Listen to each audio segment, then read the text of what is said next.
जयत्ययो खण्डगुणोरुमण्डलस्सतो नितो ज्ञानमरीचिमाले स्वभक्तहारो निहन्ता व्यासावतारो हरिरात्मभास्करः अभ्रमं भङ्गरहितम् अजडं विमलं सदा आनन्दतीर्थमतुलं भजेतापत्रयापहं भवदेवनुभावानिडमुकोऽपि वाग्मी जडमतिरविजं तज्जायते प्राज्ञमूलिः सकलवचनचेतो देवता भारती सा मम वचसि निधत्तां सन्निधिं मानसे च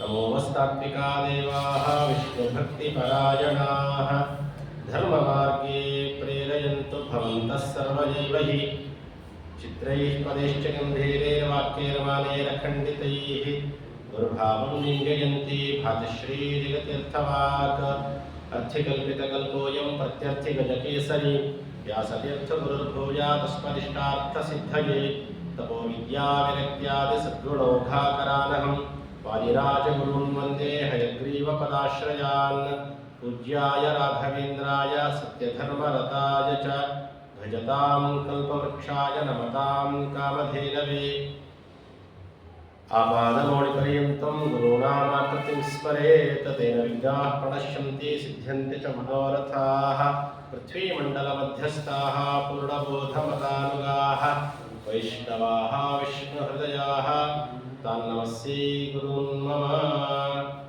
हरिकथामृतसार गुरुगणकरुणदिन्दापनितु पेळुवे परम भगवद्भक्तरिदनादरदि केळुवದು ಸ್ತುಷ್ಟೋಷೇಚ ಸನ್ಮಂಗಳಾನಿ ಭವಂತು ಹರಿ ಓಂ. ಪೂರ್ವಶ್ಲೋಕಾಂತ ಭಾಗದಲ್ಲಿ ಪರಮ ಮಂಗಳಕರವಾದಂತಹ ಮಹಾನುಭಾವರಾದ ಜಗನ್ನಾಥದಾಸರಿಂದ ರಚಿತವಾದ ಹರಿಕಥಾಮೃತ ಸಾರ, ಅದರಲ್ಲಿ ಮಂಗಳಾಚರಣ ಸಂಧಿಯ ಚಿಂತನೆಯನ್ನು ಮಾಡ್ತಾ ವ್ಯಾಸರು ಯಾವ ಪ್ರಕಾರವಾಗಿ ಮಹಾಭಾರತದಲ್ಲಿ ನಾರಾಯಣಂ ನಮಸ್ಕೃತ್ಯ ನರಂಚೈವ ನರೋತ್ತಮಂ ದೇವೀಂ ಸರಸ್ವತೀಂ ವ್ಯಾಸಂ ತಥೋ ಜಯಮುದೀರೇತ್ ಅಂತ ಹೇಳಿ ಯಾರನ್ನ ಯಾವ ಯಾವ ದೇವತೆಗಳನ್ನೆಲ್ಲ ಸ್ತೋತ್ರ ಮಾಡಬೇಕು ಅಂತ ಪಂಚರಾತ್ರಾಗಮದಲ್ಲಿ ಹೇಳಿದ್ದಾರೋ ಅದಕ್ಕೆ ಅನುಗುಣವಾದ ರೀತಿಯಲ್ಲೇ ವ್ಯಾಸರೂ ಕೂಡ ಸ್ತೋತ್ರ ಮಾಡಿ ತೋರಿಸಿ, ಅದೇ ಪ್ರಕಾರವಾಗಿಯೂ ಕೂಡ ಜಗನ್ನಾಥದಾಸರು ಕೂಡ ಮಂಗಳಾಚರಣ ಸಂಧಿಯ ಇದರಲ್ಲಿ ಭಗವಂತನ ಲಕ್ಷ್ಮೀದೇವಿ, ಬ್ರಹ್ಮವಾಯುಗಳು, ಸರಸ್ವತಿ ಭಾರತೀಯರು, ಅದಾದ ಮೇಲೆ ವೇದವ್ಯಾಸ ದೇವರು ಗುರುತ್ವೇನ, ಅದಾದ ಮೇಲೆ ವಾಯುದೇವರ ಅವತಾರಭೂತರಾದಂತಹ ಶ್ರೀಮದ್ ಆಚಾರ್ಯರ ಸ್ತುತಿಯನ್ನು ಮಾಡ್ತಾ ಇದ್ದಾರೆ. ಅಂಥ ಆಚಾರ್ಯರ ಸ್ತುತಿಗಳಲ್ಲಿ ಎರಡು ವಿಶೇಷವಾಗಿ ಮಾಡಿದ್ದಾರೆ. ಅದರಲ್ಲಿ ಒಂದು ಕ್ಷಿತಿಯೊಳಗೆ ಮಣಿಯುವಂಥ ಮೊದಲಾದ ಅತಿ ದುರಾತ್ಮರು ಒಂದು ಅಧಿಕವಿಂಶತಿಗೂ ಭಾಷ್ಯವ ರಚಿಸಿ ನಡುಮನೆ ಎಂಬ ಬ್ರಾಹ್ಮಣನ ಸತಿಯ ಜಠರದೊಳವತರಿಸಿ ಭಾರತೀಯ ರಮಣ ಮಧ್ವಾಭಿಧಾನದಿ ಚತುರ್ದಶ ಲೋಕದಲ್ಲಿ ನೆರದ ಪ್ರತಿಮ ವಂದಿಸುವೆ ಅನ್ನುವ ಪದ್ಯದ ಚಿಂತನೆಯನ್ನು ನಿನ್ನೆ ದಿವಸ ಯಥಾಮತಿಯಾಗಿ ಮಾಡಿದ್ದೇವೆ. ಆಚಾರ್ಯ ಮಧ್ವರು ಅಂದರೆ ವೇದ ಪ್ರಸಿದ್ಧರಾದವರು ಶ್ರೀಮದ್ ಆಚಾರ್ಯರು 14 ಲೋಕಗಳಲ್ಲೂ ಕೂಡ ಅದ್ಭುತವಾದ ರೀತಿಯಲ್ಲಿ ಮೆರೆದಂತಹ ಮಹಾನುಭಾವರು, ಜೀವೋತ್ತಮರು. ಅಂಥ ಶ್ರೀಮದ್ ಆಚಾರ್ಯರ ಬಗ್ಗೆ ಸ್ತೋತ್ರವನ್ನು ಮಾಡ್ತಾ ಮುಂದಿನ ಪದ್ಯದಲ್ಲಿ ಆಚಾರ್ಯರ ಉದ್ದೇಶವನ್ನು ಹೇಳಿದರು ಸೂಕ್ಷ್ಮವಾಗಿ. ಮುಂದೆ ಆಚಾರ್ಯರು ಹೇಳಿದ ತತ್ವಗಳು ಯಾವುದು? ಶ್ರೀಮದ್ ಆಚಾರ್ಯರಾಗಿ ವಾಯುದೇವರ ಅವತಾರ ಮಾಡಿದ ಮೇಲೆ ಪ್ರಧಾನವಾಗಿ ನಮಗೆ ಯಾವ ತತ್ವಗಳನ್ನು ತಿಳಿಸಿದ್ರು ಅಂತ ಕೇಳಿದ್ರೆ ಹೇಳ್ತಾರೆ, ಪಂಚಭೇದಾತ್ಮಕ ಪ್ರಪಂಚಕ್ಕೆ ಪಂಚರೂಪಾತ್ಮಕನೇ ದೈವಕ ಪಂಚಮುಖ ಶಕ್ರಾದಿಗಳು ಕಿಂಕರರು ಶ್ರೀಹರಿಗೆ ಪಂಚವಿಂಶತಿ ತತ್ವತರತಮ ಪಂಚಿಕೆಗಳನ್ನು ಪೇಳಿದ ಭಾವಿ ಬಿರಂಚಿ ಎನಿಪ ಆನಂದ ತೀರ್ಥರ ನೆನೆವೆನಲು ದಿನವೂ. ಆಚಾರ್ಯರು ಎಂಥ ಆಚಾರ್ಯರನ್ನು ನಾವು ಸ್ಮರಣೆ ಮಾಡಬೇಕು? ಈ ಹಿಂದೆ ಹೇಳಿದ ಎಲ್ಲ ತತ್ವಗಳನ್ನು ಜಗತ್ತಿಗೆ ಸಾರಿದ ಮಹಾನುಭಾವರು ಅಂತ. ಏನು ಹೇಳಿದರು ಆಚಾರ್ಯರು? ಯಾವ ಯಾವ ತತ್ವಗಳನ್ನು ಹೇಳಿದ್ದಾರೆ ಅಂತ ಪ್ರಶ್ನೆ ಮಾಡಿದರೆ ದಾಸರು ಹೇಳ್ತಾ ಇದ್ದಾರೆ, ಪಂಚಭೇದಾತ್ಮಕ ಪ್ರಪಂಚಕ್ಕೆ, ಪಂಚಭೇದಾತ್ಮಕವಾದಂತಹ ಪ್ರಪಂಚಕ್ಕೆ. ಈ ಪ್ರಪಂಚ ಅಂತ ಏನಿದೆ, ಈ ಪ್ರಪಂಚ ಪಂಚಭೇದಾತ್ಮಕವಾದದ್ದು ಅಂತ ಹೇಳ್ತಾರೆ. ಪಂಚಭೇದಗಳಿಂದ ಕೂಡಿದಂತಹ ಪ್ರಪಂಚ ಅಂತ ಅರ್ಥ. ಮೊದಲನೇದಾಗಿ ನಾವು ತಿಳ್ಕೊಳ್ಬೇಕು, ಈ ಪ್ರಪಂಚಕ್ಕೆ ಪ್ರಪಂಚ ಅಂತಲೇ ಯಾಕೆ ಕರಿತೀವಿ ಗೊತ್ತಾ ನಾವು? ನಾವು ಸಾಮಾನ್ಯ ಹೇಳ್ತಿರ್ತೀವಿ ಅಲ್ವಾ, ಈ ಪ್ರಪಂಚದಲ್ಲಿ ಪ್ರಪಂಚ ಪ್ರಪಂಚ ಅಂತ ನಾವು ವ್ಯವಹಾರ ಮಾಡ್ತೀವಲ್ವಾ. ನೋಡ್ರಿ, ಪ್ರಪಂಚ ನಾವು ಒಟ್ಟಿಗೆ ಹೇಳ್ತಿರ್ತೀವಿ, ಪ್ರಪಂಚ ಅಂತ ಹೇಳ್ತಿರ್ತೀವಿ. ಏನು ಪ್ರಪಂಚ ಅಂದ್ರೆ ಅದೇ ಗೊತ್ತಿಲ್ಲ ನಮಗೆ. ಪ್ರಪಂಚ ಪ್ರಪಂಚ ಪ್ರಪಂಚೋ ಭೇದ ಪಂಚಕ, 5 ವಿಧವಾದ ಭೇದ ಉಳ್ಳ ಕಾರಣ ಈ ಪ್ರಪಂಚದಲ್ಲಿ. ಅದಕ್ಕೋಸ್ಕರ ಇದನ್ನ ಪ್ರಪಂಚ ಅಂತ ಕರೆಯೋದು. ಈ ಜಗತ್ತಿನಲ್ಲಿ 5 ವಿಧವಾದ ಭೇದಗಳಿದೆ.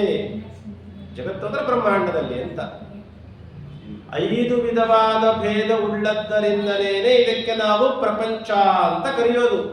ಅದೇ ನಮಗೆ ಗೊತ್ತಿಲ್ಲ, ಸುಮ್ಮನೆ ಪ್ರಪಂಚ ಅಂತ ಕರಿತಿರ್ತೀವಿ ನಾವು. ಅದನ್ನೇ ದಾಸರು ಹೇಳಿದ್ದು ಪಂಚಭೇದಾತ್ಮಕ ಪ್ರಪಂಚಕ್ಕೆ. ಪಂಚಭೇದಗಳಿಂದ ಕೂಡಿದ ಯಾವುದು ಪಂಚಭೇದಗಳು ಹಾಗಾದ್ರೆ ಅಂತ ಕೇಳಿದ್ರೆ, ಜೀವೇಶ್ವರ ಭಿದಾ ಚೈವ ಜೀವಭೇದ ಪರಸ್ಪರಂ, ಜಡೇಶ್ವರ ಭಿದಾ ಚೈವ ಜಡಭೇದಸ್ತಥೈವ ಚ, ಜಡ ಜೀವ ಭಿದಾ ಚೈವ ಸತ್ಯೋಜಂ ಭೇದ ಪಂಚಕಃ. 5 ವಿಧವಾದ ಭೇದ ಆಚಾರ್ಯರು ತಿಳಿಸಿದ ಮಹಾ ಸಿದ್ಧಾಂತದ ವಿಚಾರಗಳಲ್ಲಿ ಅತ್ಯಂತ ಅನುಸಂಧಾನಕ್ಕೆ ಬರಬೇಕಾದ ಮಹಾ ಪ್ರಧಾನವಾದ 5 ಅಂಶಗಳು. ಭಗವಂತ ಸರ್ವೋತ್ತಮ, ವಾಯುದೇವರು ಜೀವೋತ್ತಮರು, ಪಂಚಭೇದ ತಾರತಮ್ಯ, ಜಗತ್ತು ಸತ್ಯ. ಇದರ ಬಗ್ಗೆ ಆಚಾರ್ಯರು ನಮಗೆ ತಿಳಿಸಿಕೊಟ್ಟಿದ್ದಾರಲ್ವಾ. ಅದರಲ್ಲಿ ಒಂದು ಪಂಚಭೇದಗಳು. ಅದು ಒಂದು ಆಚಾರ್ಯರು ನಮಗೆ ತಿಳಿಸಿದ ಮಹಾ ವಿಷಯ. ಪಂಚಭೇದಗಳು ಅಂದ್ರೆ ಏನಾದರೆ 5 ರೀತಿಯಾದ ಭೇದಗಳು. ಯಾವುದು 5 ರೀತಿಯಾದ ಭೇದಗಳು ಅಂತ ಕೇಳಿದ್ರೆ, ಜಗತ್ತಿನಲ್ಲಿರೋದು 2 ತತ್ವ. ಒಂದು ಸ್ವತಂತ್ರ ತತ್ವ, ಉಳಿಕಿದ್ದೆಲ್ಲ ಅಸ್ವತಂತ್ರ ತತ್ವ. ಸ್ವತಂತ್ರಂ ಅಸ್ವತಂತ್ರಂಚ ದ್ವಿವಿಧಂ ತತ್ವಮಿಷ್ಯತೆ. ಆಚಾರ್ಯರು ನಮಗೆ ತಿಳಿಸಿದರು. ಒಂದು ಸ್ವತಂತ್ರ ತತ್ವ, ಇನ್ನೊಂದು ಅಸ್ವತಂತ್ರವಾದ ತತ್ವ. ಸ್ವತಂತ್ರ ತತ್ವದಲ್ಲಿ ಒಬ್ಬನೇ, ಯಾಕಂದ್ರೆ ಸ್ವತಂತ್ರ ಒಬ್ಬನೇ ಇರ್ಲಿಕ್ಕೆ ಸಾಧ್ಯ, ಇಬ್ಬರು ಸ್ವತಂತ್ರ ಇರ್ಲಿಕ್ಕೆ ಸಾಧ್ಯನೇ ಇಲ್ಲ. ಹಾಗಾದ್ರೆ ಯಾರು? ಪರಮಾತ್ಮ. ಅವನು ಒಂದು ತತ್ವ, ಅವನು ಒಂದು ವಸ್ತು ಆಯಿತು. ಇನ್ನು ಅಸ್ವತಂತ್ರ ತತ್ವದಲ್ಲಿ 2 ವಸ್ತುಗಳಿದೆ. ಯಾವುದು? ಒಂದು ಜೀವ, ಇನ್ನೊಂದು ಜಡ. ಚೇತನ ಮತ್ತು ಅಚೇತನ. ಅದನ್ನೇ ನಾವು ಜೀವ ಮತ್ತೆ ಜಡ ಅಂತ ಕರೀತೀವಿ. ಹಾಗಾದ್ರೆ ಸ್ವತಂತ್ರ ತತ್ವದಲ್ಲಿ ಒಂದು ವಸ್ತು, ಅಸ್ವತಂತ್ರ ತತ್ವದಲ್ಲಿ 2 ವಸ್ತುಗಳು. ಅದರಲ್ಲಿ ಪ್ರಭೇದ, ಒಂದು ಜೀವ, ಇನ್ನೊಂದು ಜಡ. ಸೊ ವಸ್ತುಗಳು ಎಷ್ಟಾಯ್ತು ಹಾಗಾದ್ರೆ? 3 ಆಯ್ತು. ಪರಮಾತ್ಮ, ಜಡ ಮತ್ತೆ ಜೀವ ಆಯಿತು. ಇದರಲ್ಲಿ ಈ 3ರಲ್ಲೇ ನಮಗೆ ಭೇದವನ್ನ ಆಚಾರ್ಯರು ನಮಗೆ ತಿಳಿಸಿಕೊಡ್ತಾ ಇದ್ದಾರೆ. ನೋಡ್ರಿ, ಈ ಜೀವ ಮತ್ತೆ ಜಡ ಅಂತ ಹೇಳಿದ್ವಲ್ಲ, ಈ ಜೀವ ಎಷ್ಟಿದೆ? ಅನಂತ ಜೀವರಾಶಿಗಳಿದ್ದಾರೆ. ಜಡ ಅದು ಅನಂತ ಪದಾರ್ಥಗಳಿವೆ. ಜಡ ಅನ್ನುವಂತಹ ಭಾಗದಲ್ಲಿ ಅನಂತ ಪದಾರ್ಥಗಳು, ಜೀವ ಅನ್ನುವ ಪದಾರ್ಥದಲ್ಲಿ ಅನಂತ ಜೀವರಾಶಿಗಳು. ಪರಮಾತ್ಮ ಅನ್ನೋ ವಿಚಾರದಲ್ಲಿ ಅನಂತ ಪರಮಾತ್ಮರಿದ್ದಾರಾ? ಇಲ್ಲ, ಒಬ್ಬನೇ ಪರಮಾತ್ಮ. ಸರ್ವದೇಶೇಶು ಕಾಲೇಶು ಸಜೇಕ ಪರಮೇಶ್ವರ, ಒಬ್ಬನೇ ಪರಮಾತ್ಮ. ಸೊ ಈ ಜೀವರಲ್ಲಿ ಅನಂತ ಜೀವರಾಶಿಗಳೆಲ್ಲ ಇದ್ದಾರಲ್ಲ, ಎಲ್ಲ ಜೀವರಾಶಿಗಳು ಒಂದೇನಾ ಅಂದ್ರೆ ಇಲ್ಲ. ಜೀವ ಜೀವ ಭೇದ ಒಂದು ತಿಟ್ಕೊಳ್ಳಿ. ಇನ್ನ ಜಡದಲ್ಲಿ ಅನಂತ ಪದಾರ್ಥಗಳು ಇದೆ ಅಂತ ಹೇಳಿದ್ವಲ್ಲ, ಆ ಜಡ ಜಡ ಒಂದೇನಾ ಅಂದ್ರೆ ಇಲ್ಲ, ಅದು ಕೂಡ ಅದರಲ್ಲೂ ಭೇದ ಇದೆ. ಜಡ ಜಡ ಭೇದ 2 ಆಯ್ತು. ಜೀವ ಜೀವ ಭೇದ, ಜಡ ಜಡ ಭೇದ ಆಯ್ತು. ಇನ್ನ ಜೀವ ಮತ್ತೆ ಜಡ ಇದೆ ಅಲ್ವಾ, ಇವೆರಡು ಒಂದೇನಾ? ಇಲ್ಲ, ಜೀವ ಜಡ ಭೇದ 3 ಆಯ್ತು. ಈಗ ಪರಮಾತ್ಮ ಇದ್ದಾನೆ. ಜೀವ ಪರಮಾತ್ಮ ಭೇದ, ಜಡ ಪರಮಾತ್ಮ ಭೇದ. ಅದನ್ನೇ ಹೇಳಿದೆ, ಜೀವೇಶ್ವರ ಭೇದ, ಜೀವ ಜೀವ ಭೇದ, ಜಡೇಶ್ವರ ಭಿದ ಚೈವ ಜಡ ಭೇದಸ್ತಥೈವ ಚ, ಜಡ ಜೀವ ಭಿದ ಚೈವ ಸತ್ಯೋಯಂ ಭೇದ ಪಂಚಕಃ. 5 ವಿಧವಾದ ಭೇದಗಳು. ಸಾರ್ವಕಾಲಿಕವಾದಂತಹ ಭೇದ ಇದು. ಇಲ್ಲಿ ಮಾತ್ರ ಒಂದೇ, ಇಲ್ಲಿ ಮಾತ್ರ ಬೇರೆ, ಮುಂದೆ ಹೋದ ಮೇಲೆ ನಾವು ಭಗವಂತ ಒಂದೇ, ಯಾವ ಪ್ರಕಾರವೂ ಇಲ್ಲ. ಹಾಗಾಗಿ ಈ 5 ಭೇದಗಳಿಂದ ಕೂಡಿದ ಈ ಪ್ರಪಂಚಕ್ಕೆ ಇದು ತಿಳಿಬೇಕು ನಾವು. ಪಂಚಭೇದಗಳು ಯಾವ್ಯಾವುದು ಅಂತ. ಪಂಚಭೇದಾತ್ಮಕ ಪ್ರಪಂಚಕ್ಕೆ ಪಂಚರೂಪಾತ್ಮಕನೇ ದೈವಕ. ಈ ಪಂಚಭೇದಗಳಿಂದ ಕೂಡಿದ ಈ ಪ್ರಪಂಚಕ್ಕೆ ಪಂಚರೂಪಾತ್ಮಕನಾದಂತಹ ದೈವಕ. ಪಂಚರೂಪಾತ್ಮಕನಾದಂತಹ ಯಾರವನು? ಪಂಚರೂಪಾತ್ಮಕ ಅಂತಂದ್ರೆ ಭಗವಂತನ 5 ರೂಪಗಳು ಪ್ರಸಿದ್ಧವಾದ ಪಂಚವ್ಯೂಹ ರೂಪಗಳು. ಯಾವುದು ಅಂದ್ರೆ ಅನಿರುದ್ಧ, ಪ್ರದ್ಯುಮ್ನ, ಸಂಕರ್ಷಣ, ವಾಸುದೇವ, ನಾರಾಯಣ. ಅಥವಾ ಇದನ್ನೇ ಉಲ್ಟ ಮಾಡಿಯೂ ಹೇಳ್ತಾರೆ. ನಾರಾಯಣ, ವಾಸುದೇವ, ಸಂಕರ್ಷಣ, ಪ್ರದ್ಯುಮ್ನ, ಅನಿರುದ್ಧ. ಭಗವಂತನ ಪಂಚರೂಪಗಳು ಅಂತ ಹೇಳಿದರೆ ಪ್ರಸಿದ್ಧವಾದ ರೂಪಗಳು. ಇದರ ಮಹಿಮೆ, ಇದರ ವ್ಯಾಪಾರಗಳು ಬಹಳ ಪ್ರಸಿದ್ಧವಾಗಿ ಮುಂದೆ ದಾಸರೇ ಹರಿಕಥಾಮೃತ ಸಾರದಲ್ಲಿ ಬಹಳ ಸುಂದರವಾಗಿ ವರ್ಣನೆ ಮಾಡುತ್ತಾರೆ. ಅಲ್ಲಿ ವಿಶೇಷವಾಗಿ ನೋಡೋಣ. ಇಂಥ ಪಂಚರೂಪಾತ್ಮಕನಾದಂತಹ ಯಾರು ಶ್ರೀಹರಿ ಭಗವಂತ, ಅವನು ಯಾರವನು, ಅವನ ಯೋಗ್ಯತಾ ಎಂತಹದ್ದು ಅಂತ ಹೇಳಿದರೆ ಪಂಚರೂಪಾತ್ಮಕನೇ ದೈವಕ ಅಂತ ಹೇಳಿದ್ರು. ದೈವಕ ಅಂತಂದ್ರೆ ಏನು ಶಬ್ದ? ಹಾಗಾದ್ರೆ ದೈವಕ ಅಂತಂದ್ರೆ ದೈವತ್ವವುಳ್ಳವನು, ದೇವತ್ವವುಳ್ಳವನು. ಯಾರು ಇದೆ ಈ ಸಮಯ ಕ ಶಬ್ದವನ್ನ ಸೇರಿಸಿ ಹೇಳ್ತಾ ಇದ್ದಾರೆ ಇಲ್ಲಿ. ದೈವಕ, ದೈವಕ ಏನ್ ಹಾಗಂದ್ರೆ ಇತರ ಪ್ರಯೋಗ ಉಂಟಾ ಅಂದ್ರೆ ಇದೆ. ಆಚಾರ್ಯರು ಮಾಡ್ತಾರಲ್ಲ, ಮತ್ಸ್ಯಕ ರೂಪ, ಮತ್ಸ್ಯಕ ರೂಪ ಲಯೋವಿದ ಹೇಳ್ಬೇಕಾದಾಗ, ಆಮೇಲೆ ಸೂಕರ ರೂಪಕ ಕ ಪ್ರತ್ಯಯಲ್ಲಿ ಇಡ್ತಾರಲ್ಲ, ಹಾಗೆ ಅದನ್ನ ಸೂಕ್ಷ್ಮವಾಗಿ ಇಲ್ಲಿ ದಾಸರು ದೈವಕ, ಪಂಚರೂಪಾತ್ಮಕನೇ ದೈವಕ ಅಂತ ಹೇಳಿದರು. ಅಂದ್ರೆ ಪಂಚರೂಪಾತ್ಮಕನಾದಂತಹ ಶ್ರೀಹರಿಯೇ ದೇವರಾಗಿದ್ದಾನೆ. ಭಗವಂತನೇ ಸರ್ವೋತ್ತಮನಾದ ದೇವತೆ, ಪಂಚರೂಪಾತ್ಮಕನಾದಂತಹ ಶ್ರೀಹರಿಯೇ ಸರ್ವೋತ್ತಮನಾದ ದೇವತೆ. ಪಂಚವೇದಾತ್ಮಕವಾದ ಪ್ರಪಂಚಕ್ಕೆ ಅವನೇ ದೇವತೆ. ಇನ್ನ ಪಂಚಮುಖ ಶಕ್ರಾದಿಗಳು ಕಿಂಕರರು ಶ್ರೀಹರಿಗೆ. ಪಂಚಮುಖ ಶಕ್ರಾದಿಗಳು ಕಿಂಕರರು ಶ್ರೀಹರಿಗೆ. ಈ ಶಬ್ದದ ಅರ್ಥ ಏನು ಅಂದ್ರೆ, ಪಂಚಮುಖ ಅಂತ ಹೇಳಿದ್ರೆ ಯಾರು ಅಂತ ಕೇಳಿದ್ರೆ ರುದ್ರದೇವರು. ಯಾಕಂದ್ರೆ ದೇಯ ಪಂಚಮುಖೋ ರುದ್ರ ಅಂತ ಆಚಾರ್ಯರು ಕೂಡ ತಿಳಿಸ್ತಾರೆ ನಮಗೆ. ರುದ್ರದೇವರಿಗೆ ಪಂಚಮುಖ ಇದೆ. ಪಂಚಮುಖ ಅಂದ್ರೆ 5 ಮುಖಗಳನ್ನು ಉಳ್ಳವರು ಅಂತ ಅರ್ಥ. ಯಾವ್ದ್ಯಾವುದು ಅಂತ ಹೇಳಿದ್ರೆ ಈಶಾನ, ತತ್ಪುರುಷ, ಅಘೋರ, ವಾಮದೇವ, ಸತ್ಯೋಜಾತ 5 ಮುಖಗಳನ್ನು ಉಳ್ಳಂತಹ ರುದ್ರದೇವರು, ಅವರಿಗೆ ಪಂಚಮುಖ ಅಂತ ಕರೀತಾರೆ. ಇದನ್ನ ಶ್ರೀಮದ್ ಆಚಾರ್ಯರು ತಂತ್ರಸಾರ ಸಂಗ್ರಹದಲ್ಲೂ ಇದೇ ರೂಪವನ್ನೇ ಚಿಂತನೆ ಮಾಡ್ತಾರೆ, ನಮಗೆಲ್ಲ ತಿಳಿಸ್ತಾರೆ. ಹಾಗಾಗಿ ಪಂಚಮುಖ ಶಕ್ರಾದಿಗಳು ಅಂದ್ರೆ, ಪಂಚಮುಖ ಅಂದ್ರೆ ರುದ್ರದೇವರು, ಶಕ್ರ ಅಂದ್ರೆ ಇಂದ್ರದೇವರು, ಆದಿಶಬ್ದದಿಂದ ಇಂದ್ರಾದಿ ಎಲ್ಲ ದೇವತೆಗಳು, ಕಿಂಕರರು ಯಾರಿಗೆ? ಶ್ರೀಹರಿಗೆ. ಶ್ರೀಹರಿಗೆ ಇವರೆಲ್ಲ ಕಿಂಕರರು ಅಂತ ಇದು ಒಂದು ಅರ್ಥ. ನಮಗೊಂದು ಸಂದೇಹ ಹಾಗಾದ್ರೆ, ಶ್ರೀಹರಿಗೆ ಪಂಚಮುಖ ಶಕ್ರಾದಿಗಳು ಅಂತ ಹೇಳಿದ್ರೆ ರುದ್ರದೇವರು, ಇಂದ್ರಾದಿ ದೇವತೆಗಳು ಕಿಂಕರರು ಅಂತ. ಹಾಗಾದ್ರೆ ದೇವರಿಗಿಂತಲೂ ಕೆಳಗಿರೋರು, ರುದ್ರದೇವರಿಗಿಂತಲೂ ಮೇಲಿರೋರು ಕೆಲವರು ಇದ್ದಾರೆ. ಹಾಗಾದ್ರೆ ಅವ್ರು ಯಾರು? ಕಿಂಕರರಲ್ವಾ? ಹಾಗಾದ್ರೆ ಯಾಕಂದ್ರೆ ಭಗವಂತನನ್ನ ಸರ್ವೋತ್ತಮ ಅಂತ ಹೇಳಿ ಹೊರಟಿದ್ದಾರೆ ದಾಸರು. ಈ ಶಬ್ದದಿಂದ ಪಂಚಮುಖ ಶಕ್ರಾದಿಗಳು ಕಿಂಕರರು ಶ್ರೀಹರಿಗೆ. ಎಲ್ಲರೂ ಕಿಂಕರರು ಶ್ರೀಹರಿಗೆ ಅಂದ್ರೆ ಶ್ರೀಹರಿ ಏನಾಗ್ತಾನೆ? ಹಾಗಾದ್ರೆ ಸರ್ವೋತ್ತಮನಾಗ್ತಾನೆ. ಸರ್ವೋತ್ತಮನಾಗಬೇಕು ಅಂದ್ರೆ ಎಲ್ಲರೂ ಕಿಂಕರರಾಗಿರ್ಬೇಕು. ಆದರೆ ದಾಸರಲ್ಲಿ ಹೇಳಬೇಕಾದಾಗ ಯಾರ್ಯಾರು ಕಿಂಕರರು ಅಂದ್ರೆ ರುದ್ರ ಇಂದ್ರಾದಿ ದೇವತೆಗಳು ಕಿಂಕರರು ಅಂತ ಹೇಳಿದ್ರಿ ಇಲ್ಲಿ. ಹಾಗಾದ್ರೆ ಭಗವಂತನ ಕೆಳಗೆ ಯಾರಿದ್ದಾರೆ? ಲಕ್ಷ್ಮೀದೇವಿ, ಅದಾದ ಮೇಲೆ ಬ್ರಹ್ಮವಾಯುಗಳು, ಅದಾದ ಮೇಲೆ ಸರಸ್ವತಿ ಭಾರತೀಯರು, ಇಷ್ಟು ಜನ ಇದ್ದಾರೆ. ಇವರೆಲ್ಲ ದೇವರಿಗೆ ಕಿಂಕರರು ಹೌದೋ ಅಲ್ಲವೋ? ಹೌದು. ಮತ್ತೆ ಯಾಕೆ ಹೇಳಲಿಲ್ಲ ಅಂದ್ರೆ, ಎಲ್ಲಿ ಹೇಳಿಲ್ಲ, ಹೇಳಿದ್ದಾರೆ ಅಂತ ಹೇಳ್ತಾರೆ. ಇದರಲ್ಲಿ ಎಲ್ಲ ಹೇಳಿದ್ದಾರೆ. ಹೇಗೆ ಹೇಳಿದ್ದಾರೆ ಅಂದ್ರೆ ನಾವು ಹುಡುಕ್ಬೇಕಷ್ಟೇ. ನೋಡ್ರಿ, ಪಂಚಮುಖ ಶಕ್ರಾದಿಗಳು ಅಂತಿದೆ. ಪಂಚಮುಖ ಅಂದ್ರೆ ರುದ್ರದೇವರು ಹೇಗೋ, ಪಂಚಮುಖ ಅಂದ್ರೆ ಬ್ರಹ್ಮದೇವರು ಹೌದು. ಅದೇಗೆ ಪಂಚಮುಖ ಬ್ರಹ್ಮದೇವರು ಅಂದ್ರೆ, ಬ್ರಹ್ಮದೇವರಿಗೆ ಮೊದಲು ಇದ್ದದ್ದು 5 ತಲೆಯೇ. ಬ್ರಹ್ಮದೇವರಿಗೂ 5 ತಲೆ. ಬೇಕಂತ ವೇದವನ್ನ ಅಪಸ್ವರದಲ್ಲಿ ಸ್ವರ ವ್ಯತ್ಯಾಸ ಮಾಡಿ ತಪ್ಪು ತಪ್ಪಾಗಿ ಪಠಣೆ ಮಾಡ್ತಾ ಕೂತಿರ್ತಾರೆ. ಒಮ್ಮೆ ಯಾರು? ಬ್ರಹ್ಮದೇವರು ಹಯಗ್ರೀವ ದೇವರಿಂದ ಉಪದಿಷ್ಟರಾಗಿ ಜೀವೋತ್ತಮರಾದಂತಹ ಅನಂತ ಕಾಲದವರೆಗೂ ವೇದವನ್ನ ಪಠಣ ಮಾಡುವಂತಹ ಬ್ರಹ್ಮದೇವರು ಒಮ್ಮೆ ಬೇಕಂತಲೇ ವೇದವನ್ನ ಅಪಸ್ವರದಿಂದ ಸರಿ ಇಲ್ಲದೆ ಪಠಣ ಮಾಡ್ತಿರ್ಬೇಕಾದಾಗ ರುದ್ರದೇವರೇ ಬ್ರಹ್ಮದೇವರ ಒಂದು ತಲೆಯನ್ನ ಕತ್ತರಿಸಿರ್ತಾರೆ. ಅದೇ ಅವರಿಗೆ ಕಪಾಲ ಸೇರ್ಕೊಂಡು ಬಿಡುತ್ತೆ ಕೈಯೊಳಗೆ. ಅದನ್ನೇ ಬ್ರಹ್ಮ ಕಪಾಲ ಅಂತ ನಾವೆಲ್ಲ ಕೇಳ್ತೀವಿ ಕಥೆ. ಇರ್ಲಿ, ಹಾಗಾದ್ರೆ ಬ್ರಹ್ಮದೇವರು ಕೂಡ 5 ಮುಖ ಉಳ್ಳವರು. ಆಮೇಲೆ ಚತುರ್ಮುಖರಾದವರು. ಇಲ್ಲಿ ಆಮೇಲೆ ಹನುಮಂತ ರುದ್ರದೇವರ ಪರಿಹಾರ ಮಾಡ್ಕೊಳ್ತಾರೆ. ಏನ್ ತೋರಿಸಿದ್ರು ಅಂತಂದ್ರೆ, ಬ್ರಹ್ಮದೇವರಿಗೆ 5 ಮುಖ ಸರಿ ಅಂದ್ರೆ ವೇದಗಳು ತಪ್ಪು ಹೇಳಿದ್ರೆ ಏನಾಗತ್ತೆ? ತಲೆನೇ ಕತ್ತರಿಸ್ಕೊಳ್ಬೇಕಾಗತ್ತಂತೆ. ವೇದಗಳ ತಪ್ಪು ಹೇಳಿದ್ರೆ ತಲೆ ಕತ್ತರಿಸ್ತಾರಂತೆ ಯಮದೂತರಲ್ಲ. ನಾವು ಎಷ್ಟು ಎಚ್ಚರಿಕೆಯಿಂದ ವೇದವನ್ನೇ ಹೇಳಬೇಕಾಗಾದ್ರೆ, ಅಯ್ಯೋ ಸರಿಗೆ ಹೇಳಬೇಕಾಗತ್ತೆ, ಅದಕ್ಕೆ ನಾವು ಕಲಿಯಕ್ಕೆ ಹೋಗಲ್ಲ ಆಚಾರ್ಯ ಅಂದ್ರೆ ಅದು ಇನ್ನೂ ಭಾರಿ ಘೋರ ಆಗೋಯ್ತು. ಕಲಿಲೇಬೇಕು, ಕಲಿತ ಮೇಲೆ ಸರಿಯಾಗಿ ಹೇಳಬೇಕು. ಅದ್ರ ಬಹಳ ಮುಖ್ಯವಾದದ್ದು. ತಪ್ಪು ಹೇಳಬೇಕಾಗತ್ತಲ್ಲ ಅಂತ ಹೇಳಿ ನಾವು ಕಲಿಯೋದೇ ಇಲ್ಲ ಅಂದರೆ ಹಾಗೆ ಮಾಡಬಾರ್ದು. ಕಲಿಬೇಕು, ಚೆನ್ನಾಗಿ ಕಲಿಬೇಕು, ಅಧ್ಯಯನ ಮಾಡ್ಬೇಕು, ಸರಿಯಾಗಿ ಹೇಳಬೇಕು. ತಪ್ಪು ಹೇಳಿದ್ರೆ ತಲೆ ಕಳ್ಕೊಳ್ಬೇಕಾಗತ್ತೆ ಅನ್ನೋದನ್ನ ಬ್ರಹ್ಮದೇವರು ತೋರಿಸಿದ್ರು. ದೊಡ್ಡವರು ತಪ್ಪು ಮಾಡಿದಾಗ ಹೇಳುವ ಕ್ರಮ ವ್ಯತ್ಯಾಸ ಇರುತ್ತೆ. ಸಣ್ಣವ್ರು ಹೇಳಿದಂಗೆ ದೊಡ್ಡವ್ರಿಗೆ ಹೇಳಬಾರ್ದು.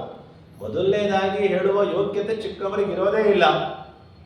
ದೊಡ್ಡವರು ಮಾಡಿದ ತಪ್ಪುಗಳನ್ನು ಹಿಡಿದು ತೋರಿಸುವಂತಹ ಅರ್ಹತೆ ಚಿಕ್ಕವರಿಗಿಲ್ಲ. ತಪ್ಪು ಯಾರು ಮಾಡಿದ್ರೇನ್ರಿ, ಎಲ್ಲರದ್ದು ತಪ್ಪೇ ತಪ್ಪೇ. ಬಟ್ ನೀನು ಹೇಳೋ ಹಾಗಿಲ್ಲ.